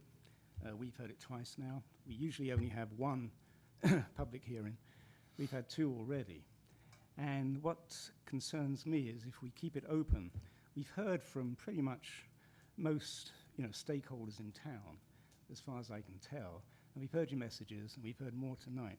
I'm not sure we'd hear anything more that would, you know, persuade us one way or the other, you know, to do what we have to do with the budget. So what a few of you said, this is a really difficult budget we have coming in, okay? We've got, you know, certain capabilities are telling us they need the money. And we've got the fact that, you know, as articulated by one person here, our tax burden has shifted to the people who are least able to afford it. So it's not just a big increase. It's one of the biggest we've had the last few years, like most towns in Connecticut are going through right now. But we've also got the fact that it's, because of our specific revaluation, we have to, you know, look at that sector of our population to make sure that, you know, we're essentially not crippling them. So it's a really difficult decision, okay? And what I would like is to have enough time at our next meeting to discuss this, because we're going to have 9 different opinions. I would like to see discussion. I'd like it to be open. I'd like it to be in front of the public. If we have another public meeting, I'm not sure we'll hear anything more. So I'd like to focus on that public discussion. So I would be in favor of closing the public meeting now. Okay, thank you, Tony. Anybody else have thoughts on the public hearing? Mr. Chair, I have a question. Michael, please. This is Mike Del Santo, Thank everybody. you. Hello, everyone. Mr. Chair, and maybe for Mr. Martaccio or the town manager, ECF comes through and makes their decision. We can still make our decision based upon that, correct? We don't need to have public input to have the ECS information available, do we? I imagine they're either going to say they're going to give Southington more money or less money. You know, I'm just curious if public input is needed to effectuate any ECS funding that comes our way. Looks like the town attorney is going to respond to you, Mike. Yes, yeah, Mike, you're absolutely entitled to rely on the public information that comes out of whatever happens in Hartford next week. Any thoughts on your perspective on the public hearing? I think it would. No, I'm sorry, Mike, I was asking the town attorney. But then I'll ask you as Excuse me. well. I think it probably makes sense to keep it open. I think there could be a lot of information that changes trajectory, budget, and what may come in the next week or so. So I don't think it would hurt to keep it open if people gain new information that could affect their decision. Were you able to hear that, Mike? Yes, thank you.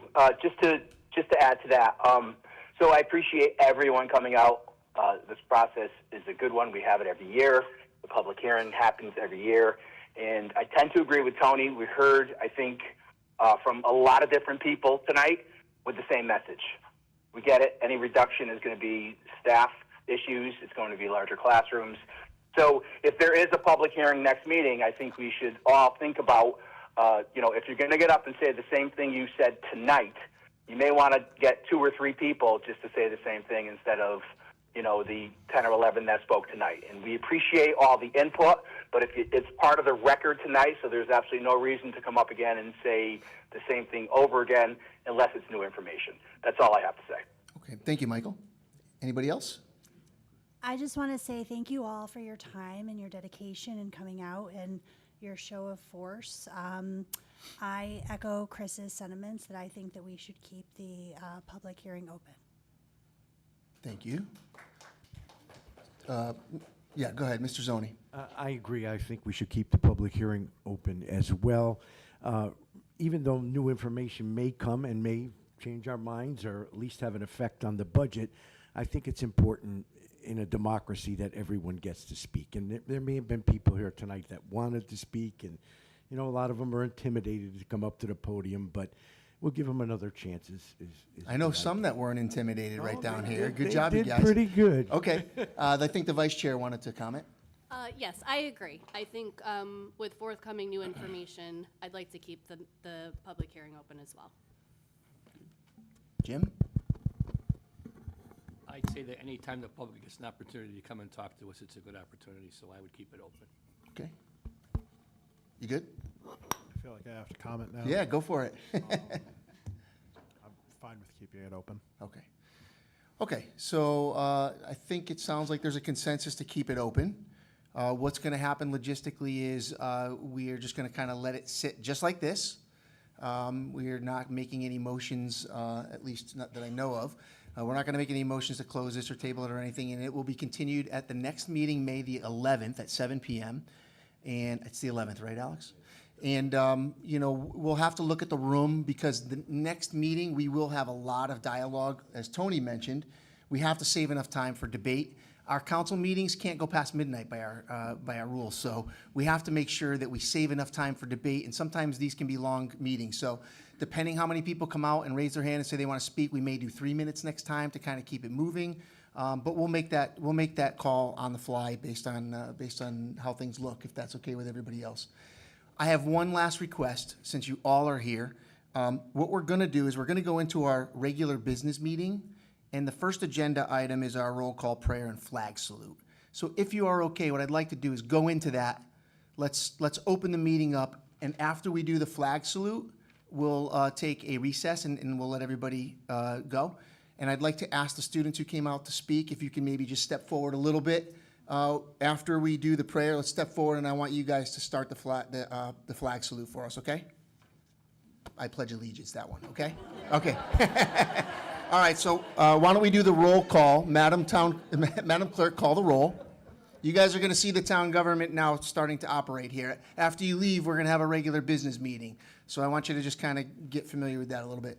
Madam Clerk, call the roll. Tony Morrison. Here. Christopher Palmieri. Here. Joshua Serafino. Here. David Zoni. Here. Jennifer Klock. Here. Michael Del Santo. Present. Kristen Gaida. Here. James Morelli. Here. Paul Chaplinsky. Here. All nine are here. Why don't we stand for the prayer and then the flag salute?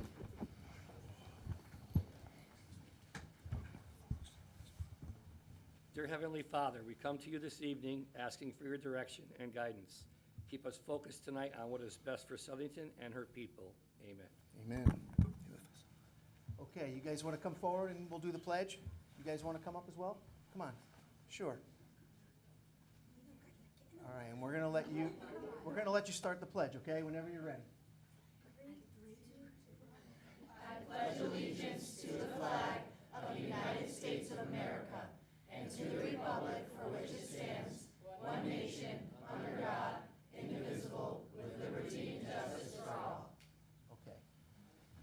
Thank you, everybody. Why don't we take a 5-minute recess and we'll let everybody who is not going to stay for the meeting, we'll let you go.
Yes, sir. Okay, thanks, Mike. It is 8:49, and we will start back into our regular business meeting of Monday, April 27th, 2026, again, 8:49 p.m. Item number 2, the approval of minutes. April 6th, 2026. That is a special meeting. Looking for a motion on that. So moved. We have a motion by Jim and a second from Josh on the approval of special meeting minutes, April 6, 2026. Discussion. Good, okay. All in favor? Aye. Aye. Any opposed? Aye. I'm assuming you're in favor, Mike. Any opposed? Correct. Any abstentions? Okay, we have 3 abstentions, Chris, Kristen, and Dave. I did watch it, by the way. You did watch it, but you'll still abstain. Thank you for clarifying. Look, and Kristen's shaking, nodding her head the same. Yes. Okay, so it is 603 on the approval of the minutes for April 6th. Item B, approval of our regular meeting minutes, April 13, 2026. Motion to approve the April 13th meeting minutes. Motion from Chris. I'll second. Second from Kristen.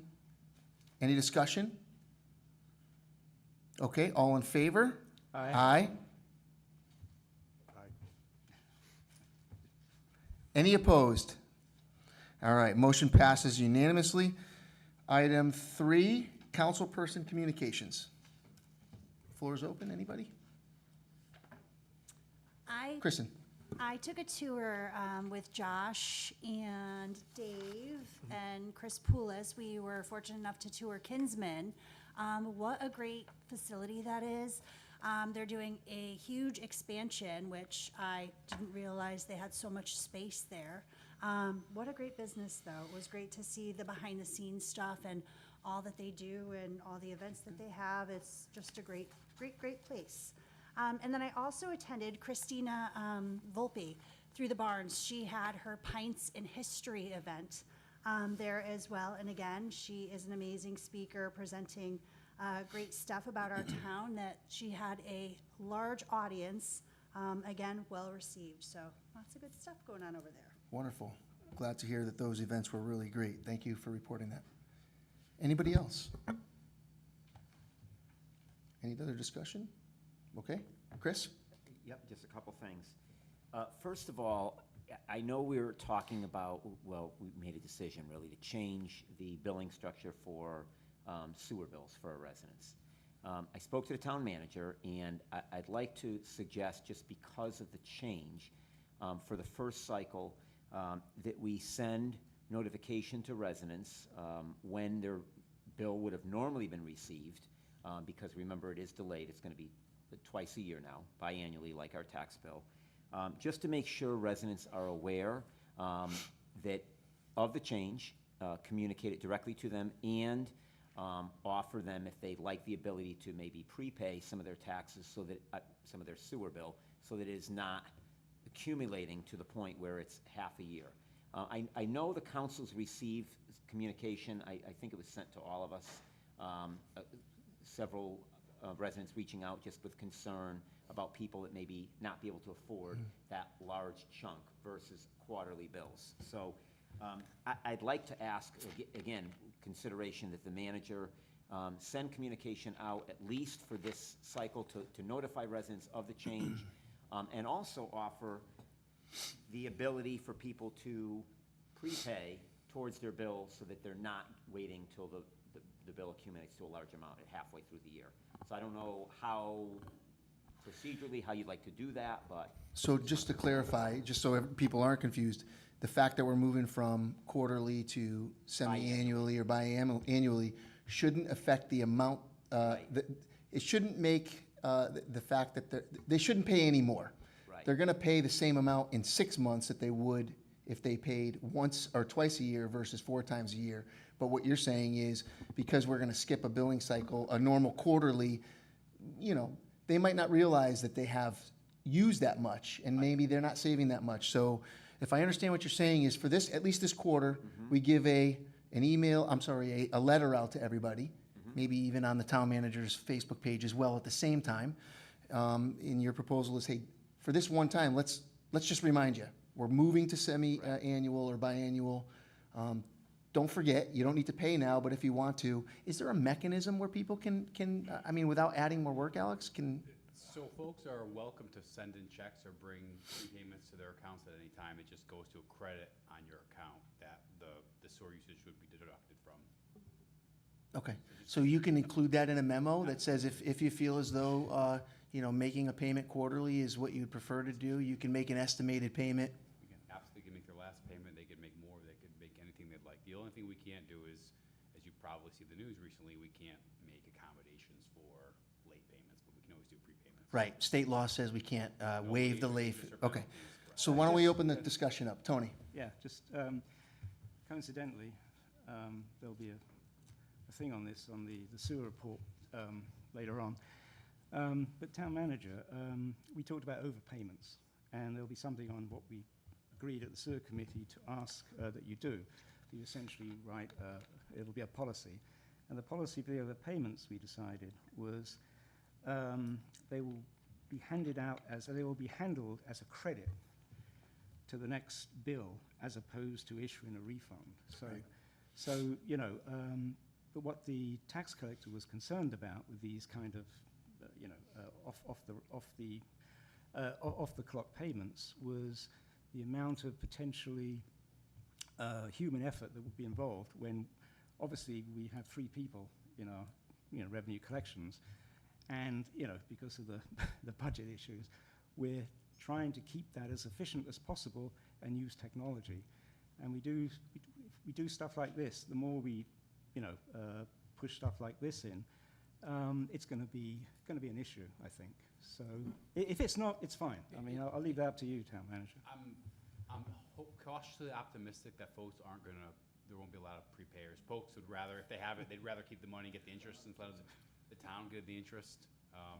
Our interest has been the same from year to year. The interest rate hasn't changed, hence why our interest was the same from last year to this year. And but we welcome some early payments for the town to get the interest if that's what folks would want to do.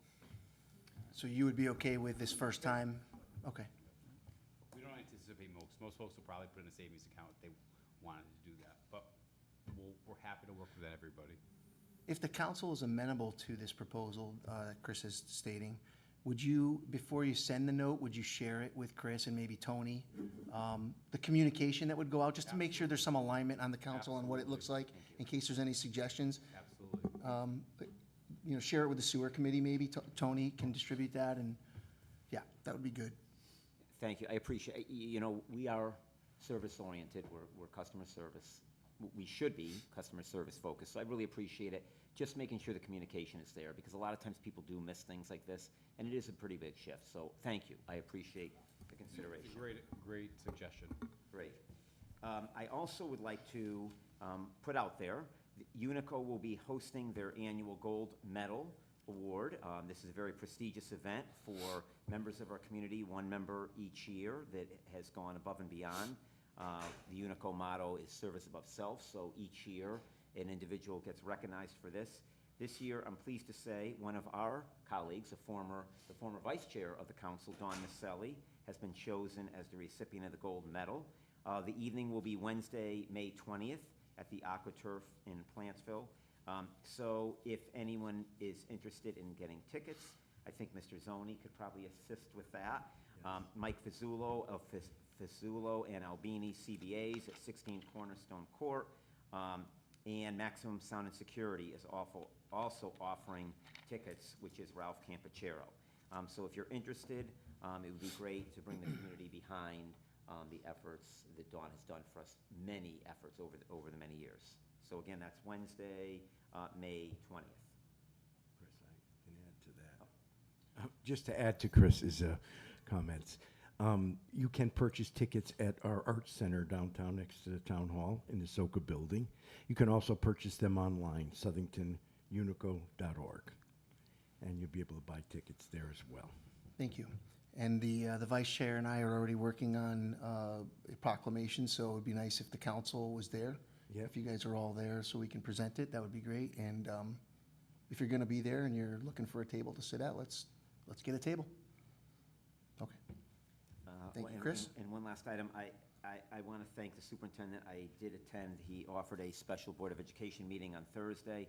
I did attend that. I think it's important for us to know, we all know, and we heard many speakers say tonight, that the bottom line is we don't have any authority over the line item budget in the Board of Education. So it's helpful to at least see where the cuts will be made and share that information transparently with the public. So again, I think that's important.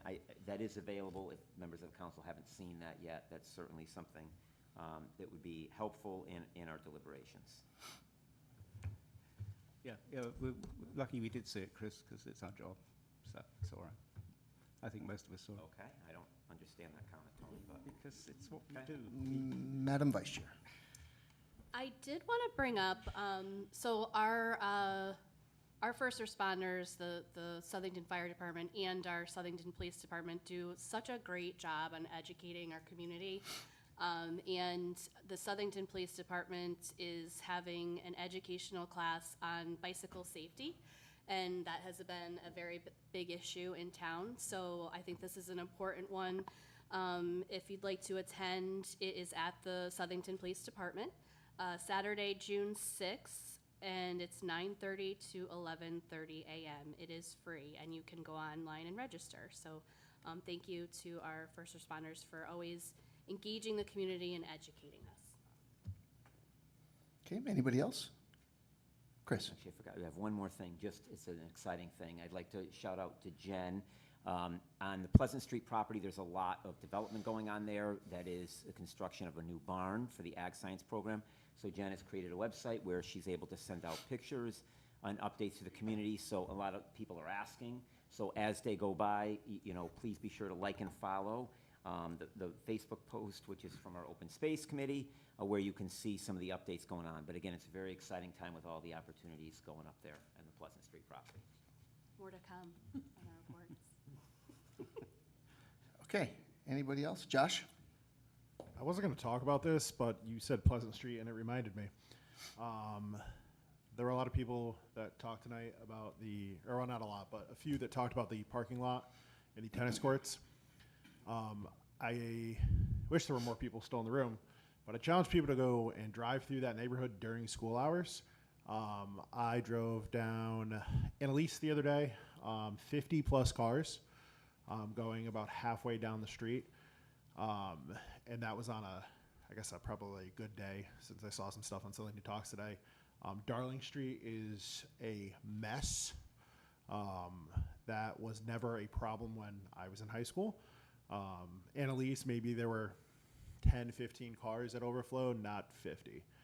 Parking is getting worse and worse on those side streets, which is one of the main reasons I supported that. Just wanted to go and say that parking is abysmal. I think that's the word I'm going to use. Thanks. Go ahead, Jen. I just want to add something to, I would challenge anyone to drive down that road on not school hours when there is a function or multiple functions happening, because that was me. On Saturday, there was, maybe it was something going on. There was softball. a lacrosse, there was a tennis, and the streets were packed. And school was not in session, so there's an obvious issue.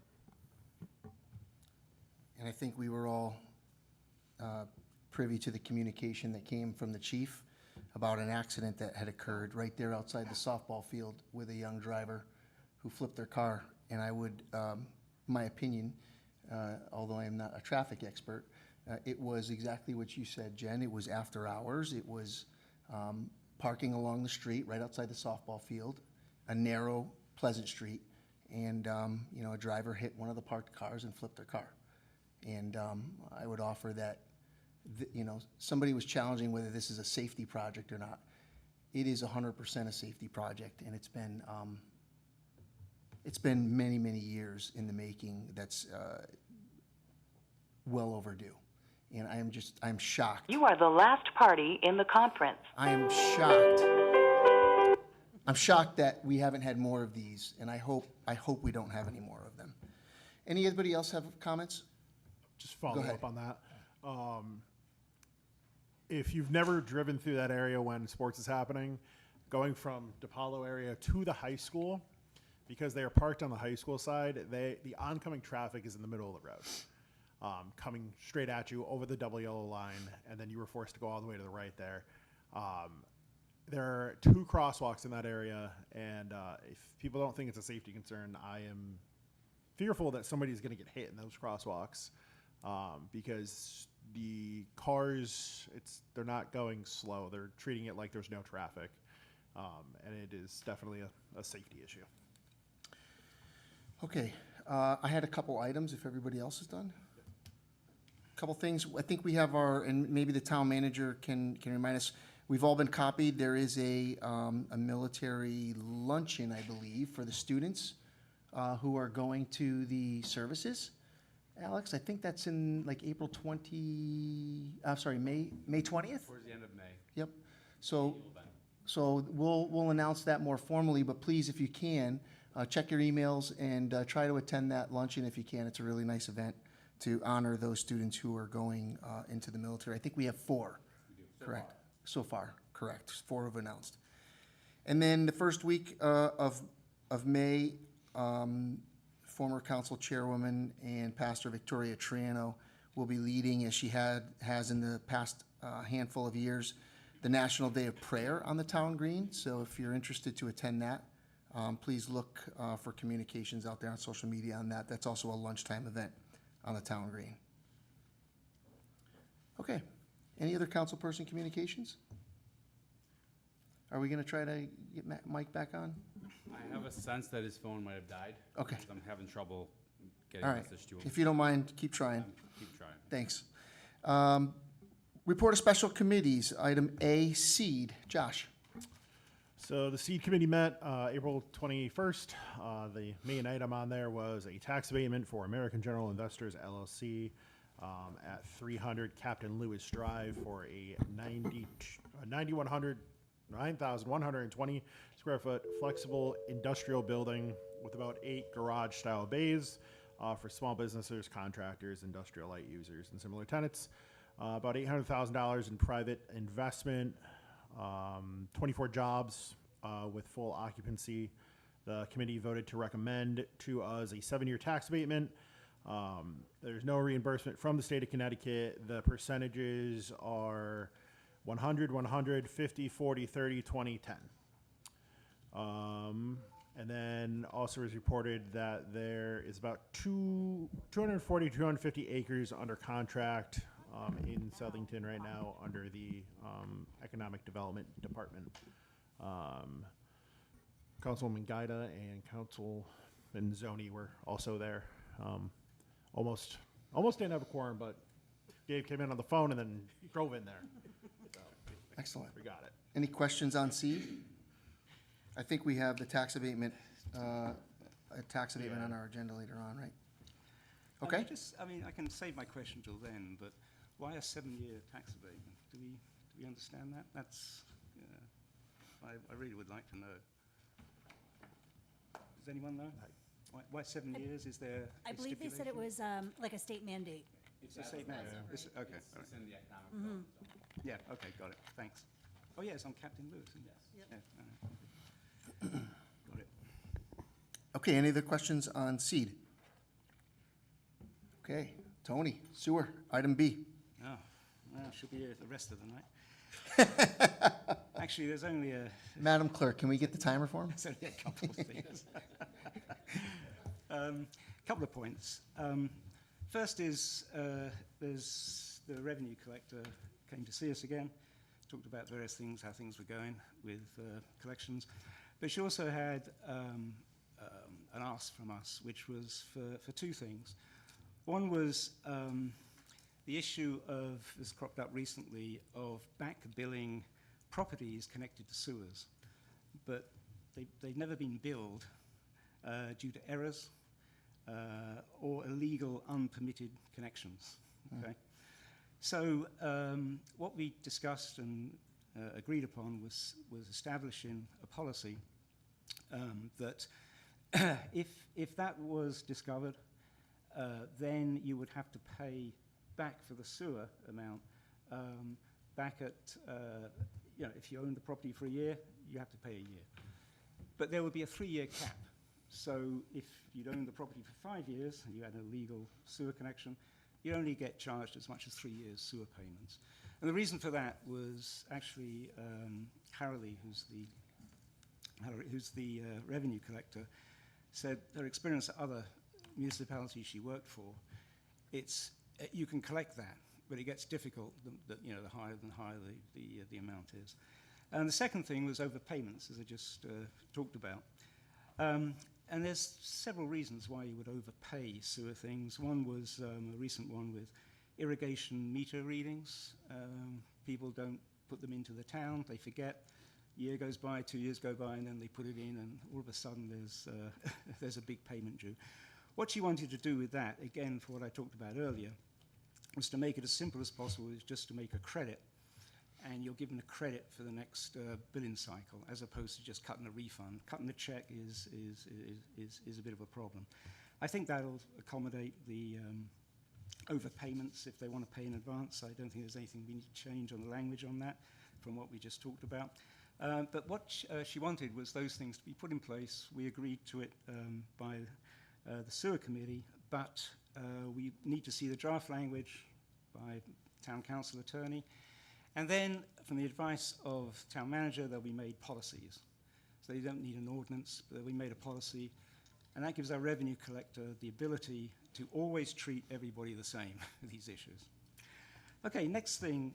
So will you be bringing that, Tony, will you be bringing the policies forward at some point? Yeah, they'll be at the next sewer committee. Awesome. Because Lou's on the job there. So, and we'll agree to it. That's the language we'll agree to. And off we go. Okay, the next quick one, West Street Pump Station. It's the last of our pump stations to be redone. We're redoing all the infrastructure in town. But we have two issues based on the study that we're doing. One is for the current flow that the station can do, which is up to 800 gallons per minute or something. We can just change out some of the things, and it will be a $1 million project, okay, like the others we've been doing. If, however, we know that there's going to be projects up there on West Street, for instance, the warehouse we've discussed over the last month or so, and that may mean massive flows. There's apartment complexes, there's stuff we're adding to the flows that mean we would have to do a much more expensive, a multi-million-dollar project. So we don't know yet. So what we're going to do is we're saying, so far we've agreed high level. If it's just a redo of the way things are now, we'll do it the usual way we do infrastructure. We'll probably take it to bonding, because it will be over $1 million. And if it's the supersized pump station, then we will start to talk about charging people who are moving into that area, that are changing the sewer flows, and starting to talk to them about paying something in order for us to afford that. So there's no decisions as yet, but that's on the lines we're thinking of, and I thought I'd better tell you guys as quickly as possible. There may need to be, if you consider the latter part, there may need to be some sort of an ordinance that describes There you go. conditions that occur. Now, do you know who's possibly on the ordinance committee? Oh, yeah, I know. a few So, people. but yeah, we may need some sort of an ordinance that gets reviewed, and this council would have to debate that and obviously pass that. Yeah. I'm we're thinking not like some municipalities do for like condominiums, they do special assessments, right? So I don't know if that's possible to do, or if it's appropriate to do, but if we're going to do it, probably an ordinance would be something for us to consider, It would have to be if at all. Yeah. Okay. If we have to do it, yeah, we have the ability to do it, is what I'm trying to say. But it's a ways off, just introducing the subject now. It also could be part of a subdivision application requirement as well, yeah. so there could be something there to consider. Okay. Okay, that's it. Any other questions on sewer? Well, thank you, and thanks for the sewer team. I know it's been very complex sewer the last couple of years, but we appreciate all of you who are on that committee trying to really make make things more efficient and working there for the community. We appreciate that. Okay, America 250, I received an update from Chairperson Triano of that committee. She's given me a few bullet items. First thing she wanted to do is thank DJ Voisin, who's a staff member for helping to coordinate all of the external vendors and some of the contractors and things like that. Her words were, we couldn't be doing it without him, so thanks to DJ and those who are working on that. She wanted to publicly acknowledge them, Alex. June 4th, there's a K-12, I think I got the date right, but our schools will be doing, K-12 will be doing a project to celebrate America 250 and to give a tribute to America through some sort of a project. And I think each classroom or each grade is working on it as a project, right? And so that's going to be nice to see that that's being done in the schools. I believe June 20th, there's going to be some activity on the green, the town green, where there's going to be a fife and drum group. There's going to be live music. There's going to be, Ahsoka's going to be there. And we're going to have some vendors there and some of our local organizations from 10 to 4 on the town green, local food trucks and things like that. So mark your calendars for June 20 for a public celebration on the town green as well. And then July 1st, Music on the Green, a John Mellencamp tribute to America 250 is the person that's coming for the Music on the Green July 1st. Any questions on America 250? Okay. Veterans Committee, I'll give a quick update there as well. There was, Larry Ireland gave an update about some activity and legislation at the state capitol with respect to dental insurance and providing some additional dental plans. He called it, really a basic dental plan for those who are really in need. And, we're hoping that the state legislature supports that dental program for our veterans. There's some community outreach going on by the Veterans Committee at the Orchards and Mulberry Gardens. There's going to be some coffee hours there. Look forward to that in the next month or two. Rachel Awaki is going to give some information to us on that coming up. Some members of the Veterans Committee participated on the Plantsville Town Green April 5th for an Easter egg hunt. So really nice event there. There's some Veterans coffee hours going on at the Calendar House. And so, right now we're getting about 60 people to the Calendar House each time that this occurs during the month. Chuck Maselli came in January regarding God is Watching Apples and the book that he wrote there. Lauren Dietzig came to talk a little bit about some benefits for veterans, death benefits for veterans. Christine Michaud came from the library director, and talked about some of the programs that are available to veterans from the library. And Soka was also there to talk about some of the free art programs that are in place that the Veterans Committee supports. Joe Delaporte and Joe Wolozin is working with Rachel Waukee. It's been a grueling time trying to get our memorials on the town green.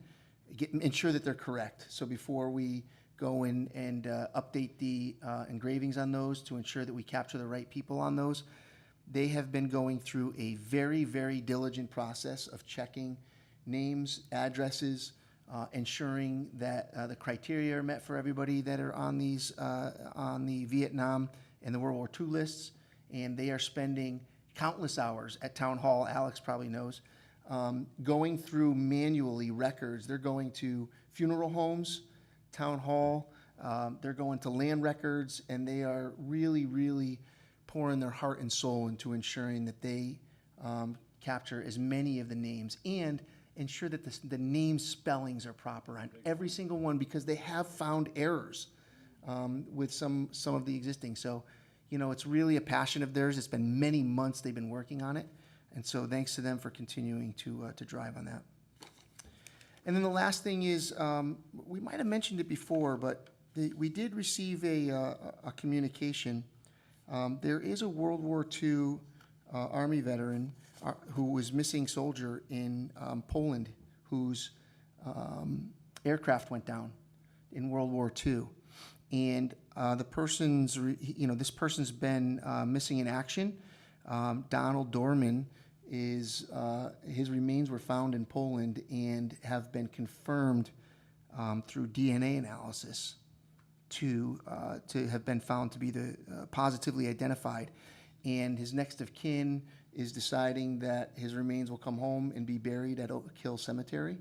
And so we don't have a time frame on that, but when it does occur, we will inform the community.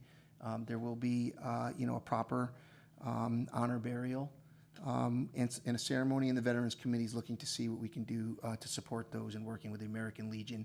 And really, this is driven on a national effort, so we're kind of taking the guidance from the appropriate authorities on timing and what our role is and what our role isn't. So more to come on that. Okay, any questions on Veterans Committee? Okay, hearing none, going to ordinance. Tony. Yeah. Well, I'll start the ordinance with a sewer issue, unfortunately. The sewer service area issue we discussed I don't know, a couple of meetings ago. We need to change section 3451 in the town charter, so it's an ordinance issue. That's just to do with the fact that we came across a guy who was going to, his septic tank had to have a massive repair, greater than 10 grand. And when that happens and you're in the sewer area, you have to tie up to the nearest sewer. And but his was like hundreds and hundreds of feet away. And if he'd have done that, he'd have had to sell his house to afford it. So obviously something like that is not something we want to encourage.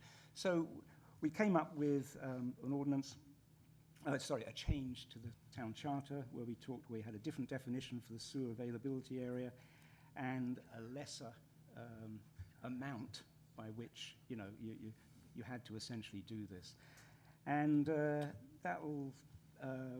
we took it to the ordinance committee because it is an ordinance issue, and town council attorney will draft the language and be presented to the council, and you guys will vote on it. So probably the next couple of meetings, it won't be the budget meeting.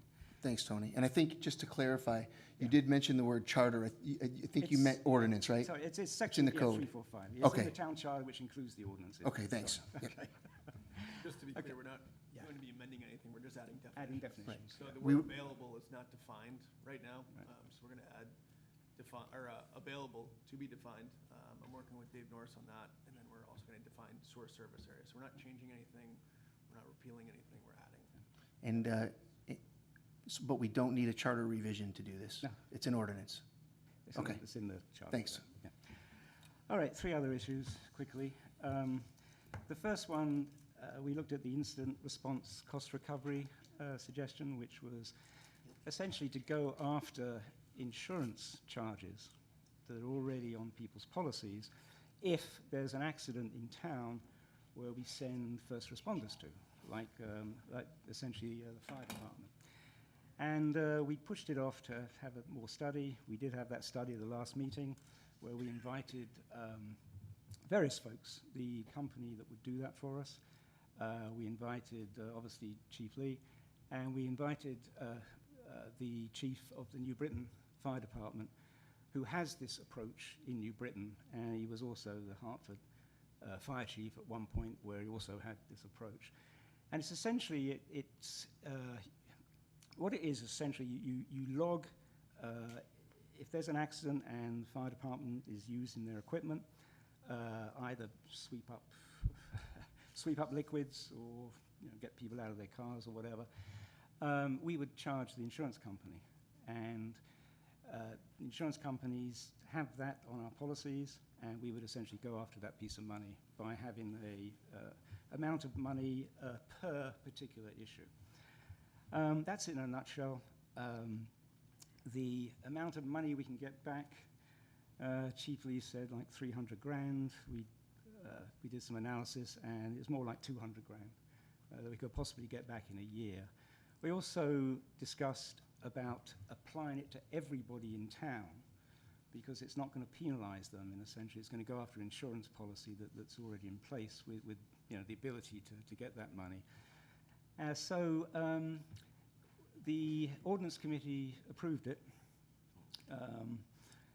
for a variety of reasons. One is, of course, it gives us a source of revenue for one of our services. And we approved it unanimously to go to town council. I don't think we should, push it at the next meeting, certainly. I think we should wait, a couple of meetings after the budget, because that's a massive thing to get through. And then we should have a presentation to the town council to say, do we go ahead and do this? This is a town council issue. It's not an ordinance committee issue, right? It's got to be decided by the town council whether you actually do something like that. Writing the ordinance is easy enough, but you've got to set up the sort of the infrastructure to deal with it and log the calls and everything, which would have to be the fire department. They'll have the technology to do it, but we have to discuss that to make sure that's something we can do. Tony, can I suggest that, because I think the process would be, we would get some draft language, which we could do that in our, do you have draft language already for the ordinance or no? Okay, so maybe. We need to discuss if we're going to do it first. So maybe the draft language could be done for the second meeting in May, and then all we would do then is schedule the public hearing for the following month, because we only have one meeting in July and one meeting in August. So, and even if you want to schedule the public hearing for July, we can schedule it. But just want to keep in mind for the ordinance committee to just think about the timing of the summer months, because it could be 30 days between meetings. And step one is to get the draft before the council to discuss and decide whether they want to send it to a public hearing or not. Okay. Yeah, right. Yeah, We got to do so that good. first. That would be June or the end of May. So Yeah, right. cool. Just Chris? one thing to clarify from Tony, and he mentioned it, but we did approve it. I have some concerns. I want it to be Understood. collaborative. Oh, we approved it. And We just approved to go to make the town sure that council. we're going to continue the conversation. So it's not like everyone unanimously said, yes, let's go forward with this. It's more of a, yes, let's continue the conversation about this. So I just want to clarify and make sure that point is made. Oh, yeah, it wasn't done yet. You kind of alluded to that, but I just want to make it clear. Okay. Any other questions on, yeah? I have no problem drafting the language, but I think there's a lot of questions surrounding it, so I think it may warrant a presentation before we even get to drafting. The only reason I say that is New Britain and I think it was Hartford, if I remember correctly, have made the decision not to charge this to their citizens. Well, Hartford did. New Britain didn't. Hartford did, New Britain did. So only people who don't live in town get charged. Correct. Understood. And I'm worried about the legalities of selectively enforcing an ordinance against one class of people versus not enforcing against another.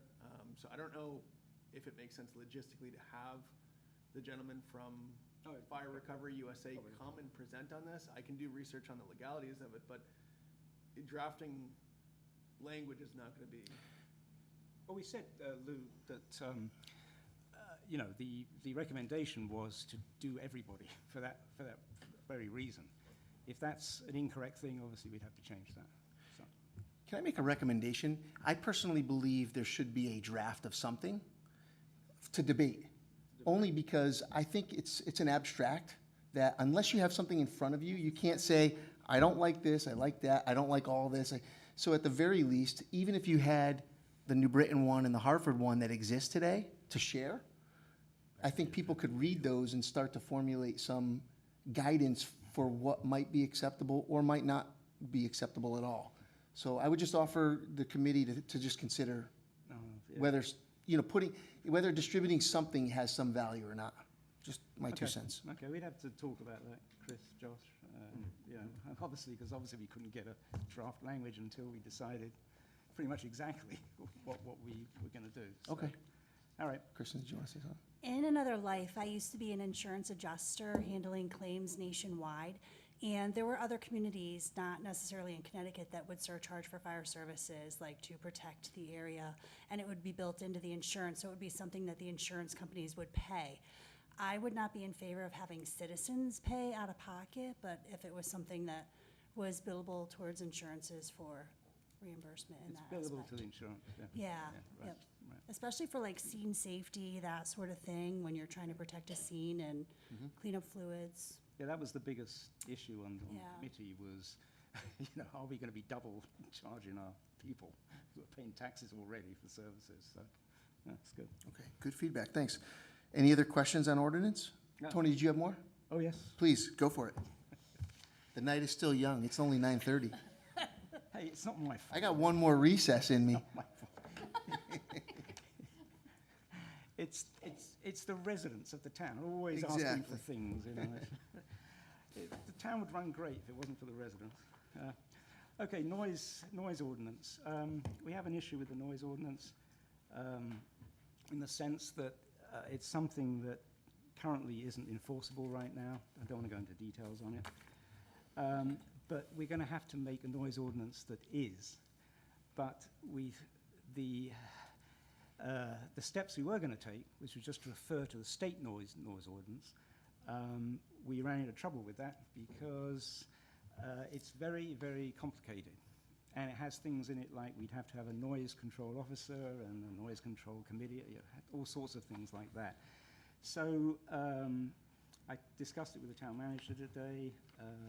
We're going to have a chat with, obviously, the town council attorney sometime in the next few days on it to see what we can possibly do to put something in place that it will work and yet doesn't require enormous amounts of bureaucracy to do so. Any questions on that? Okay. We looked at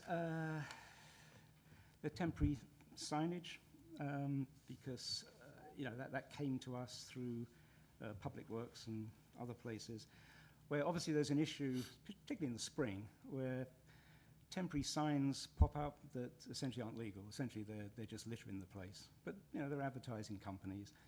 A lot of people do it every spring, particularly. And we discussed it. The committee said I'll sum up what they said was, well, we have enforcement capabilities in place. We have signage we have signage up the yin-yang from our stuff in town. We know what's not legal. Well, legal's the wrong word. Which isn't wanted by the town. We know that. We know the types of signs.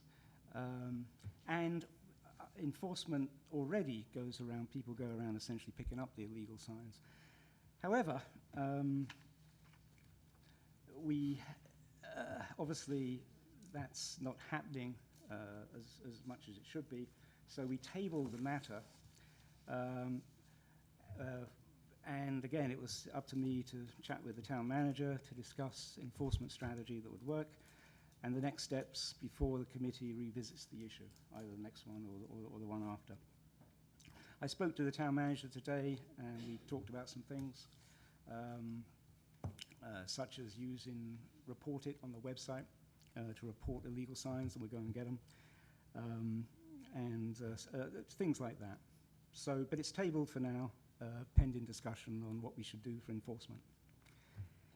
And that's it. Any questions on ordinance topics? Dave? Yeah. Who would be responsible for picking up these signs? I could make a motion that you were responsible for it. Stop. It's essentially, it's our enforcement officer, it's Matt. But the town manager also picks up signs, as I found out today. I fill up the town hall dumpster with signs every Friday. There's at least 20 in my car at any time. How many hours a week do you anticipate picking up signs? I do the off hours. Oh, off when the hours. kids On your own time. Yeah. Trying to get the kids to go to sleep. So maybe one of our suggestions is all of us on the town council also spend some time pick up Dave, don't you make signs? Yeah, I mean, maybe, would is there a be fee very- for retrieval as well? It would be very difficult to me to pull a sign from somebody. I just build them for Right, making the sign. understood.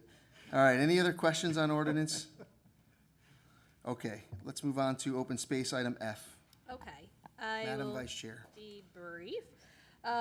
First, we have a partnership with the Yeti Group on our Grosky barn parcel. They are going to come and help us out with some painting and other improvements. So that's going to be over the next few months. So we want to thank John Ishmael and the Yeti Group. So I'll have an update after that happens. Also on Grosky, I want to thank, we have a little friend named Piper who visits the goats probably every weekend to make sure that they're happy. So shout out to Piper. And Pleasant Street is popping. So look out for updates. Chris is sending me pictures of the progress. It's so cool.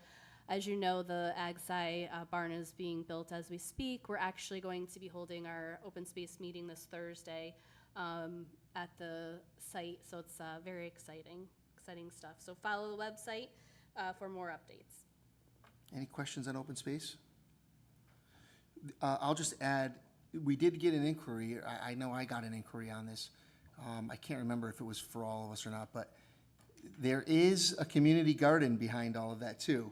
It's right up close behind the chicken coop and kind of behind the construction equipment, which will eventually clear in the weeks ahead. But if you are interested in using the community garden, go to the website and go to the town planner's office in the open space site.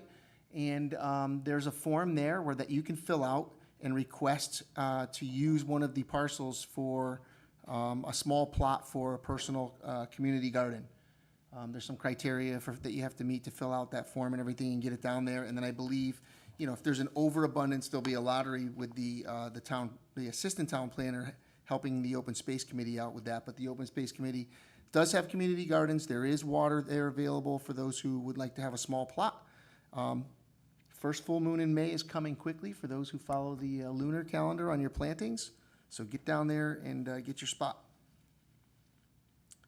Okay, item 5, Town Manager's Report and Communications. A, Report of the Board of Finance, which I believe is April 15, 2026. Thank you, Mr. Chairman. Yes, the board met April 15th. Minutes are in the packet, a couple high-level issues to discuss. Some good news, had a lot of budget discussions tonight. Self-insurance claims are trending to the good for us this year. In the beginning of the year, we were trending fairly poor. Things are turning around, and our projections are steadily. We expect a small surplus at the end of this year, so that's good news. There's $28,000 in change left in the contingency account. That was started at about $1 million. We had a ton of snow and ice this year, and some contract negotiations, so we are running down to the wire. And some other good news is there was a significant 10% penalty for the middle school construction project grants from the state of Connecticut. As you know, those were done completed almost 12 years ago. Grants were never filed with the state for 12 years. So there's a 10% penalty on, it was several hundreds of thousands of dollars.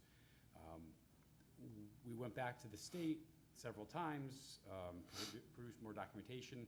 They agreed that, in their words were, it's a new team in place. It was nobody's fault who was there at this time, and they agreed there was good cause to waive the 10% penalty. So just a great result for the town. Couple updates on training. The IT department and finance department sent a few folks to Munis training. You know, that's our ERP system. Has not been utilized in years past. In the past, the IT department would spend tens of thousands of dollars for specialized training. We went to the trainings, and now we are in a group in the Connecticut where we actually can host trainings here for free. Munis puts on, and we're in the pool where we go to other towns. So the finance team and the IT team will be going to East Hampton in a few weeks for a live on-site Munis training. So these are just some of the things we're doing. We spend a lot of money on the Munis system, the platform, and we are using probably 3% of it, and we want to be able to utilize as much as we can out of it. So things are really evolving there quickly. So a lot of good news at the Board of Finance. Any questions on the Board of Finance? Just one. We heard from somebody tonight about a contingency of $1 million, which she didn't think was shall we say, she thought was too much. But what you're saying is this year, we have $28,000 left in that due to everything. Is that correct? Majority of that is snow and ice. We I had understand. 15 snow events this year. Typically, we don't have more than 3 or 4, so that contingency is built in. And if there's anything left of it, typically it'll go to the capital improvement plan. That's actually funded on the excess budget surplus year to year. So it looks like this current fiscal year's capital plan, a lot of it may not get done because we are Because running they're so too tight late, this yeah. year. But there is a rationale for that $1 million in the budget, is what I'm trying to say, and it's a very good rationale. It is, and it also goes to the Board of Finance to approve all those transfers. I only have $500 authority over it. And then the Board of Finance approves those transfers, and then actually the Town Council approves them finally through this body. Absolutely. It's all public. You can watch it. On $180 million, we typically keep 800 to $1 million in contingency fund. And that, it needs to be done because, you know, you don't want to go for a special appropriation and have, Dave's, you've probably been through one of those way back in the day, but you definitely don't want to, you don't want to get your municipality in a position where you're underfunded and you have an emergency that comes up. Snow and ice is one. You can't predict the amount of salt that you're going to need, how many storms you're going to have. The other one that's that we've had recently, structure fires, and overtime with fire department, even police department. Some things happen that you're out of your control that you have to have money on set aside on, and you don't want it in the budget because when I say in the budget, you don't want it in the department budget because you lose control over how it can be spent. By putting into contingency, it requires 2 layers of approval: the Board of Finance, well, the department, the Board of Finance, and then the Town Council to release that. And if it doesn't get used, it goes to pay down our capital fund for the next year. So essentially, you could use that money to reduce the amount that you need in capital the following year. So, and then the other item, there's other items that also go into contingency, such as contract negotiations. Like, for example, we're in a contract negotiation now. So if I may, Mr. Chairman. Yeah. Great point. There's several, almost $500,000 built in every year, typically for negotiations, for contract negotiations. So, for instance, if we're in with police, fire, and public works, we can't just go and put that money in their salary items, because then we'd be letting them know what we believe we're going to offer them or we'd get in arbitration. So we keep that in a big pot that's set aside that it's not earmarked for any certain department. So the union can't say, oh my gosh, there's $300,000 for the police department. That's ours, we're going for that. It's kept in one consolidated pot that very few people have an idea of where it's going, but it's done that way. If we put it in the department, that would be foolish. It would be laughed at because we'd have no negotiating power. I actually don't think we can put it in the department without an approval for the spend, because you wouldn't have. You'd overfund it. You'd be overfunding, right? Yeah. So, and I think this past year or the year before, we were almost at 2 million because we had multiple bargaining units that were up in the air. Okay. Okay, good. Any other discussions on the report of Board of Finance? I just wanted to say I think it's great that employees are getting training on Munis. That's wonderful. Good stuff. Thank you. Free training. Free training, yes. Free is good. Okay, exactly. Okay, item B, school state finance meeting, Hartford. Very timely. I was very happy the school superintendent, Mr. McNancy, called me up a few weeks ago. Listen, we are struggling here. We really need town support. The school state finance project was having a press conference with CCM, which we are a part of, and costs the communities of small towns. So Steve and I went up to Hartford last week for about a half a day. We attended a press conference. There were a lot of speakers. We met with some legislators, and some folks from the governor's office to impress upon them how important this ECS issue is, especially in light of what you heard tonight. It's very clear. If the state of Connecticut kept up with the funding, just at inflation, didn't adjust the formula, but just kept up with inflation, we'd get about $5,000 to $6,000 more per student in this budget, which would be tens of millions of dollars. We wouldn't even be having the same conversation. So I just want to thank the Superintendent, Board of Education for allowing me to go there and really push for the town of Southington support. Any questions on that? Dave? I just want to comment that the ECS money is based on a foundational amount. That foundational amount hasn't changed since 2013. That's 13 years ago. It hasn't gone up $1. So what Alex is saying is very correct. If it had just followed inflation, we wouldn't have the issues we're having now. We would not have the budget issues That's for that sure. are out there. And municipalities overall wouldn't have the budget issues. You end up having mandates from the state on things that you must do. Right. And when they enacted those before 2013, and even after 2013, they said, hey, you need to do this, and oh, by the way, here's some money we're gonna give you to do it, some of it. But then, what happens is that need continues to grow, but the money doesn't grow. And then inflation on top of it becomes an issue. And so you've got multiple things working against you, and that gap gets really big. So I'm glad that you went to the Capitol. I know Steve Medancy, our superintendent's been fighting for years for this. And I think it's pretty bipartisan actually at the state legislature. You're hearing pretty much everybody, not everybody, but most people are saying we have to adjust the formula. The money that we thought about 13 years ago has changed so much that municipalities are in dire need. And all you need to do is open the paper or read a digital article, and you will see this topic was discussed at some level every day.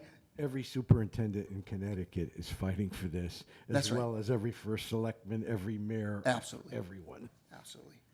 Yeah, two things. If I could- Please, Tony. Yeah, the first thing is, from the ECS thing, is the state collects the money from us, tax payments, and then it disperses that money as they see fit. Our taxes go up most years, but the amount of what they disperse, the ECS remains the same. Just want to say that one point. Secondly, though, town manager, what do you think the possibilities are of us getting any extra money from this? So before I gave this report, I logged on quickly to see, we were told stay tuned. And the governor's office has reported within the last hour that they've given a proposal to the legislature, and they believe it's going to get bipartisan support from the R's and the D's. And the quote is, there's compromise to aid schools, hospitals, and it's going to be shared. It was shared Monday night. So the Speaker Ritter said that $1 million, $100 million to the state was the floor. 180 is what CCM thought would be baseline appropriate. So I'm hoping for the higher number. Don't forget there's 169 municipalities, so even 180 million is not a drop in the bucket. And what we don't know is, it could be anywhere from zero. I think the numbers that I've read in the past is that, for Southington, we're talking about a $5 million need is what the new calculation is supposed to look like, I think. But that might not be until many years out. So it could be anywhere from 0 to $1 million or $2 million. And what we don't know is if you're going to get any this year, or if it's going to start next year, or if it's going to be a one-time payment this year, or if it's going to be multiple year phase-in. We don't know we don't know. And that's why the It's an first week in election May is year. going to be important. It's an election year. It's an election year. I think we got a good shot. Some money's going to come through. Hopefully it's reoccurring money. That's the big issue. Not one-time money. That Fiscal cliff money. fiscal cliff. Okay. All set, Tony? Yes, thank you. You're very welcome. Any other questions on item B from the town manager's report? Okay. Item C, CROG update, Affordable Housing Plan 2027. Just want to give the council an update. This is a long-term, it feels long-term, but it won't be long-term. I was again in Hartford with a CROG meeting most of the day last week on Wednesday, and they were discussing the new housing bill that was passed.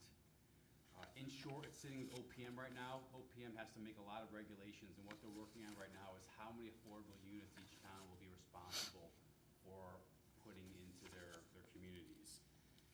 In about a year from now, late spring, early summer, we expect CROG and OPM to provide us a list of affordable units that we will be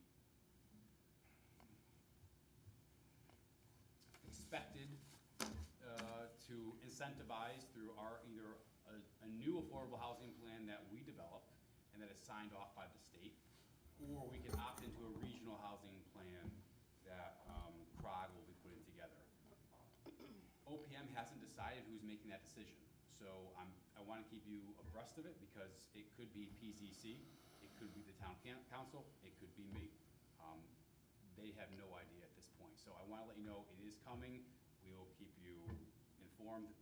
Mr. LaValle is keeping the Planning Zoning Commission informed because this could be something that lands on your desk in 14 months from now. We have no idea where we're going with it until we get the number of affordable units that we will be quote-unquote required to put in.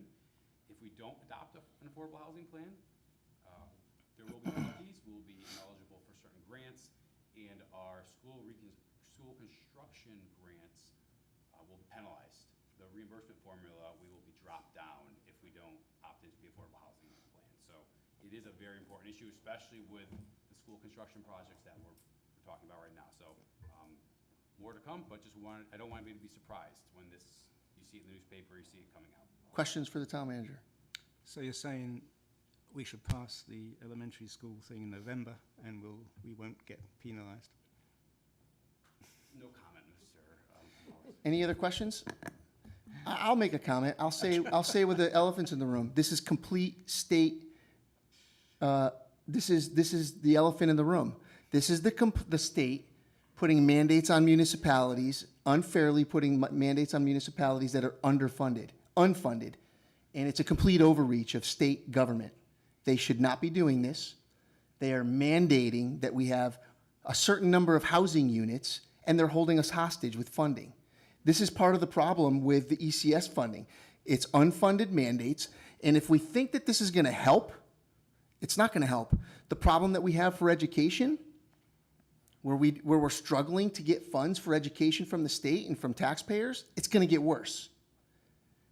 We're talking about adding thousands of more units into this town that the state is going to mandate on us and it's going to make affordability harder, my opinion. Just one thing, some of the bigger grants that we may be ineligible for are water and sewer. So it could really affect the water department because they get a lot of clean water grants, and it could affect Kari's department because we get a lot of money for our wastewater MS4 permits as well. And we were just talking earlier about a potential need to charge for new sewer connections because the affordability is getting difficult. Again, it's going to make, so yeah, there could be some money that they're talking about taking off the table, but they're adding costs exponentially faster. Okay. Item D, tax abatement recommendation for American General Investors. Mr. Chairman, I believe this was discussed earlier. I'm happy to take any questions on it if anybody wants to talk about it. But in short, it's off of Captain Lewis Drive. It's in the economic zone. This is as of right. It's about 26 jobs, 7 years, and right now it's a vacant parcel. Any questions on the tax abatement recommendation? We'll talk about that a little later as well for old business. And it's only 2 years of 100% tax abatement, and then it trickles down. Year 3, we're at 50%. So it's 7, but it's really 2 years of heavy abatements. Okay. Any other questions? And then the next one is one that's is a follow-on to help us ensure we get the funding, as recommended by the superintendent and our consultant that they're working with. Item E, elementary school project resolutions. Thank you, Mr. Chairman. So our consultant has started the application process and has been reviewing all the documents to cross all our T's, dot all our I's. Our bond counsel is satisfied with the legality of how everything was processed at the town council, but for the administrative part of actually applying for the grant with the state of Connecticut, with OPM, Colliers was requesting specific additional language. I've run it by our bond counsel, Glenn Urbacki at Pullman Comley. He has no problem with it. He believes it's extra, but if it makes the application smoother, he's fully in support of it. It's nothing different than you've already voted on. It's just naming a buildings committee, which is required under law, and allowing And our charter. and allowing the Board of Education to accept or reject a grant, which I would hope they have the authority to do either way. and allow them to do very small schematic drawings for purposes of putting in the grant application package. As you know, once you voted to send this to referendum, there's a blackout period for a political side of it, for advertising, et cetera, but you can do minor work on the grant application itself. Understood. Thank you. Any questions on that? Some sugar will help, Chris. Okay, no questions on the elementary school resolution? Okay. Thank you, Mr. Town Manager. Item 6, Town Attorney's Report. Mr. Town Attorney? Thank you, Mr. Chair. Brief tonight. Happy to report that we are finalizing the land swap transaction with Mr. Curtis tomorrow. So open space is going to continue to expand, and I know that particular area has some historical significance. So, excellent. And Mr. Chair, we do have an executive session with the town attorney and outside counsel regarding opioid litigation. yes, that's correct, and as well as insulin litigation. Okay. So at the end, we will be looking for, before we adjourn, we're going to be looking for a motion to go into executive session. And there will be no action as a follow after executive session, correct? Is there going to be action after executive session or no? That's needed tonight, or can it? Potentially, there could be. If there is, then I need to add it to the agenda, and we need to add the agenda item. If we can wait until the next meeting, which is May the 11th, then there will be no action tonight. There could be action tonight, so I'd ask that you add to the agenda. Okay. You want a motion? Yeah, we're looking for a motion to add action on opioid litigation, which would be, it would actually be item 11. No, that's item 11, okay. Item 11, right? Opioid as well as insulin. Opioid and insulin action. Motion to add opioid and insulin action to the agenda as item 11. Second. We have a motion from Tony and a second from Josh. Any discussion on that? All in favor? Aye. Aye. Any opposed? Thanks, Mike. Okay, so we have item 11 on. Okay, anything else, Mr. Town Attorney? Okay. We'll move on to item 7, public communications. If there's anybody here who would like to speak, come on up, state your name and address for the record. Sue Zabahansky, 28 Working Street. So I just want to touch base about the ECS funding. What we should be advocating for, in my personal opinion, is for money to stay in the town, not to be shipped off to the state. Because then we're fighting to get it back. And Southington's never going to get back near any of the amount that are given to other towns that aren't fiscally responsible, in my opinion. So, I mean, when we go up there, I think that's what we should be fighting for, to keep the money in the town local, so then we don't have everybody coming up here begging to not decrease the education budget that's already increasing. So that's one thing I just want to kind of mention. And to the town, to the chair's point, I mean, we got to say it. It's partisan up there. And I'm going to say it. The Democrats have been running the state for 30 years, and this is where we're at. It's got to be said. I'm sorry to be partisan, but it's got to be said. So I also want to mention that the website, it's very difficult now to navigate and try and find the old budgets. And I noticed that some budgets aren't really itemized like they used to be in the new budget. So I would ask for the budget that's online to be more specific so you can go in. I'm going to use one example. It's the animal control budget. I went in there to try and look, and I couldn't see itemized. I just saw one big total. It didn't say this is salaries, this is this. So I'm just asking, maybe we can fix that, or I'll talk to someone about how to. As far as the low income or affordable housing situation, as you guys may know, I'm the chair of the Fair Rent Commission. We do an annual study. We just did a study. It'll be coming out in June when we have our annual meeting. we have a lot of available housing in Southington. So, I mean, I don't know what they're considering affordable, but there's a lot of housing available, and to put more so that there's just empty housing sitting in town just doesn't seem to make sense to me. But here again, we're talking partisan issues. I thought Public Works took care of the signs, Alex. I'm surprised to find out you're doing that, but it would make sense for them to take care of the signs because they're doing lawn mowing and stuff, right? So, I mean, as they're mowing the lawns, they could pull these things up, or weed whacking or whatever. We talk about the contingency fund that can be used for capital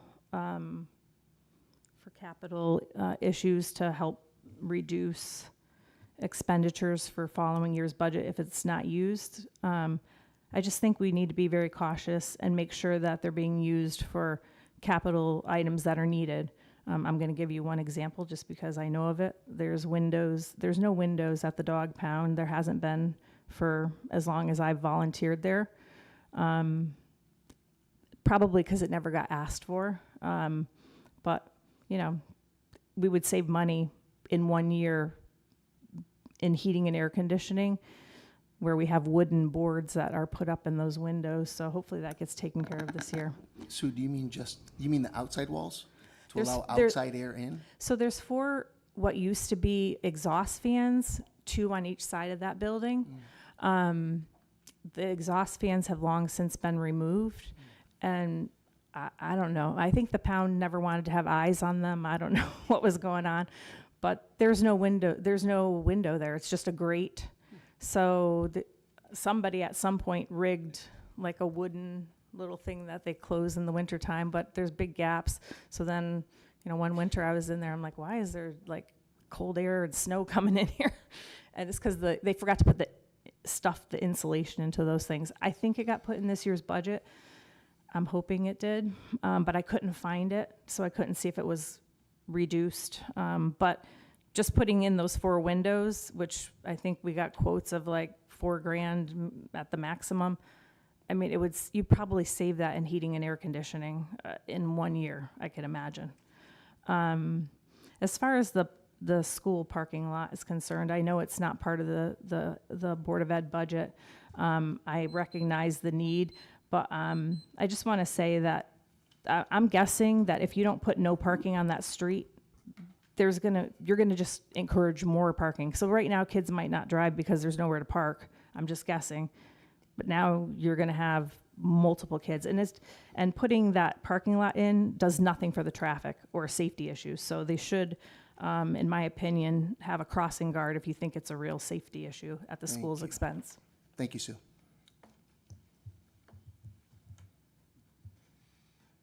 Anybody else like to speak tonight? Anybody? Okay, public communications is closed. We will move on to item 8, old business, action on the report of Board of Finance, April 15, 2026. Motion to approve is presented. Second. Motion from Chris, second from Dave. Any discussion on that? All in favor? Aye. Aye. Any opposed? Motion passes unanimously. Item B, action on tax abatement recommendation for American General Investors.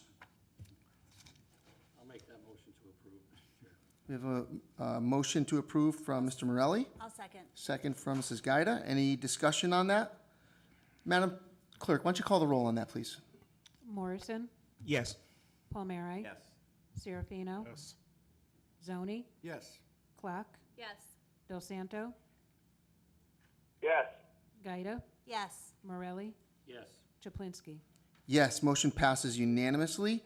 Item C, action on elementary school project resolutions. Motion to approve is presented. Motion from Chris, Second. second from Mr. Zoni. Any discussion on the resolution? Okay, hearing none. Madam Clerk, please call the roll. Morrison, Yes. Palmieri. Yes. Serafino, Yes. Zoni, Yes. Clark, Yes. Del Santo, Yes. Gaida, Yes. Morelli, Yes. Chaplinsky.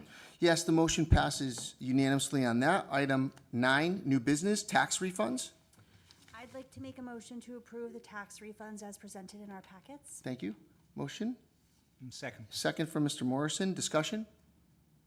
All in favor? Aye. Aye.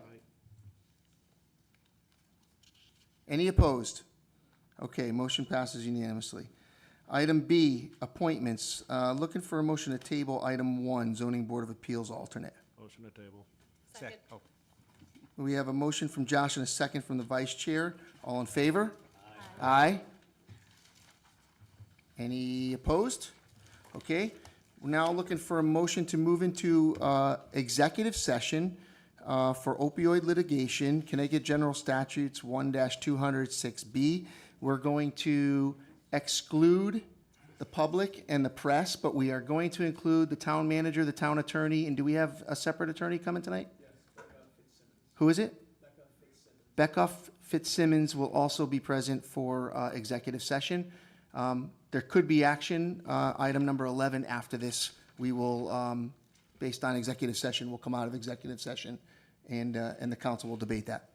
So moved. We have a motion from Second. Josh and a second from Tony. All in favor to go into executive session? aye. Aye. Any opposed? Okay. Thanks, everybody.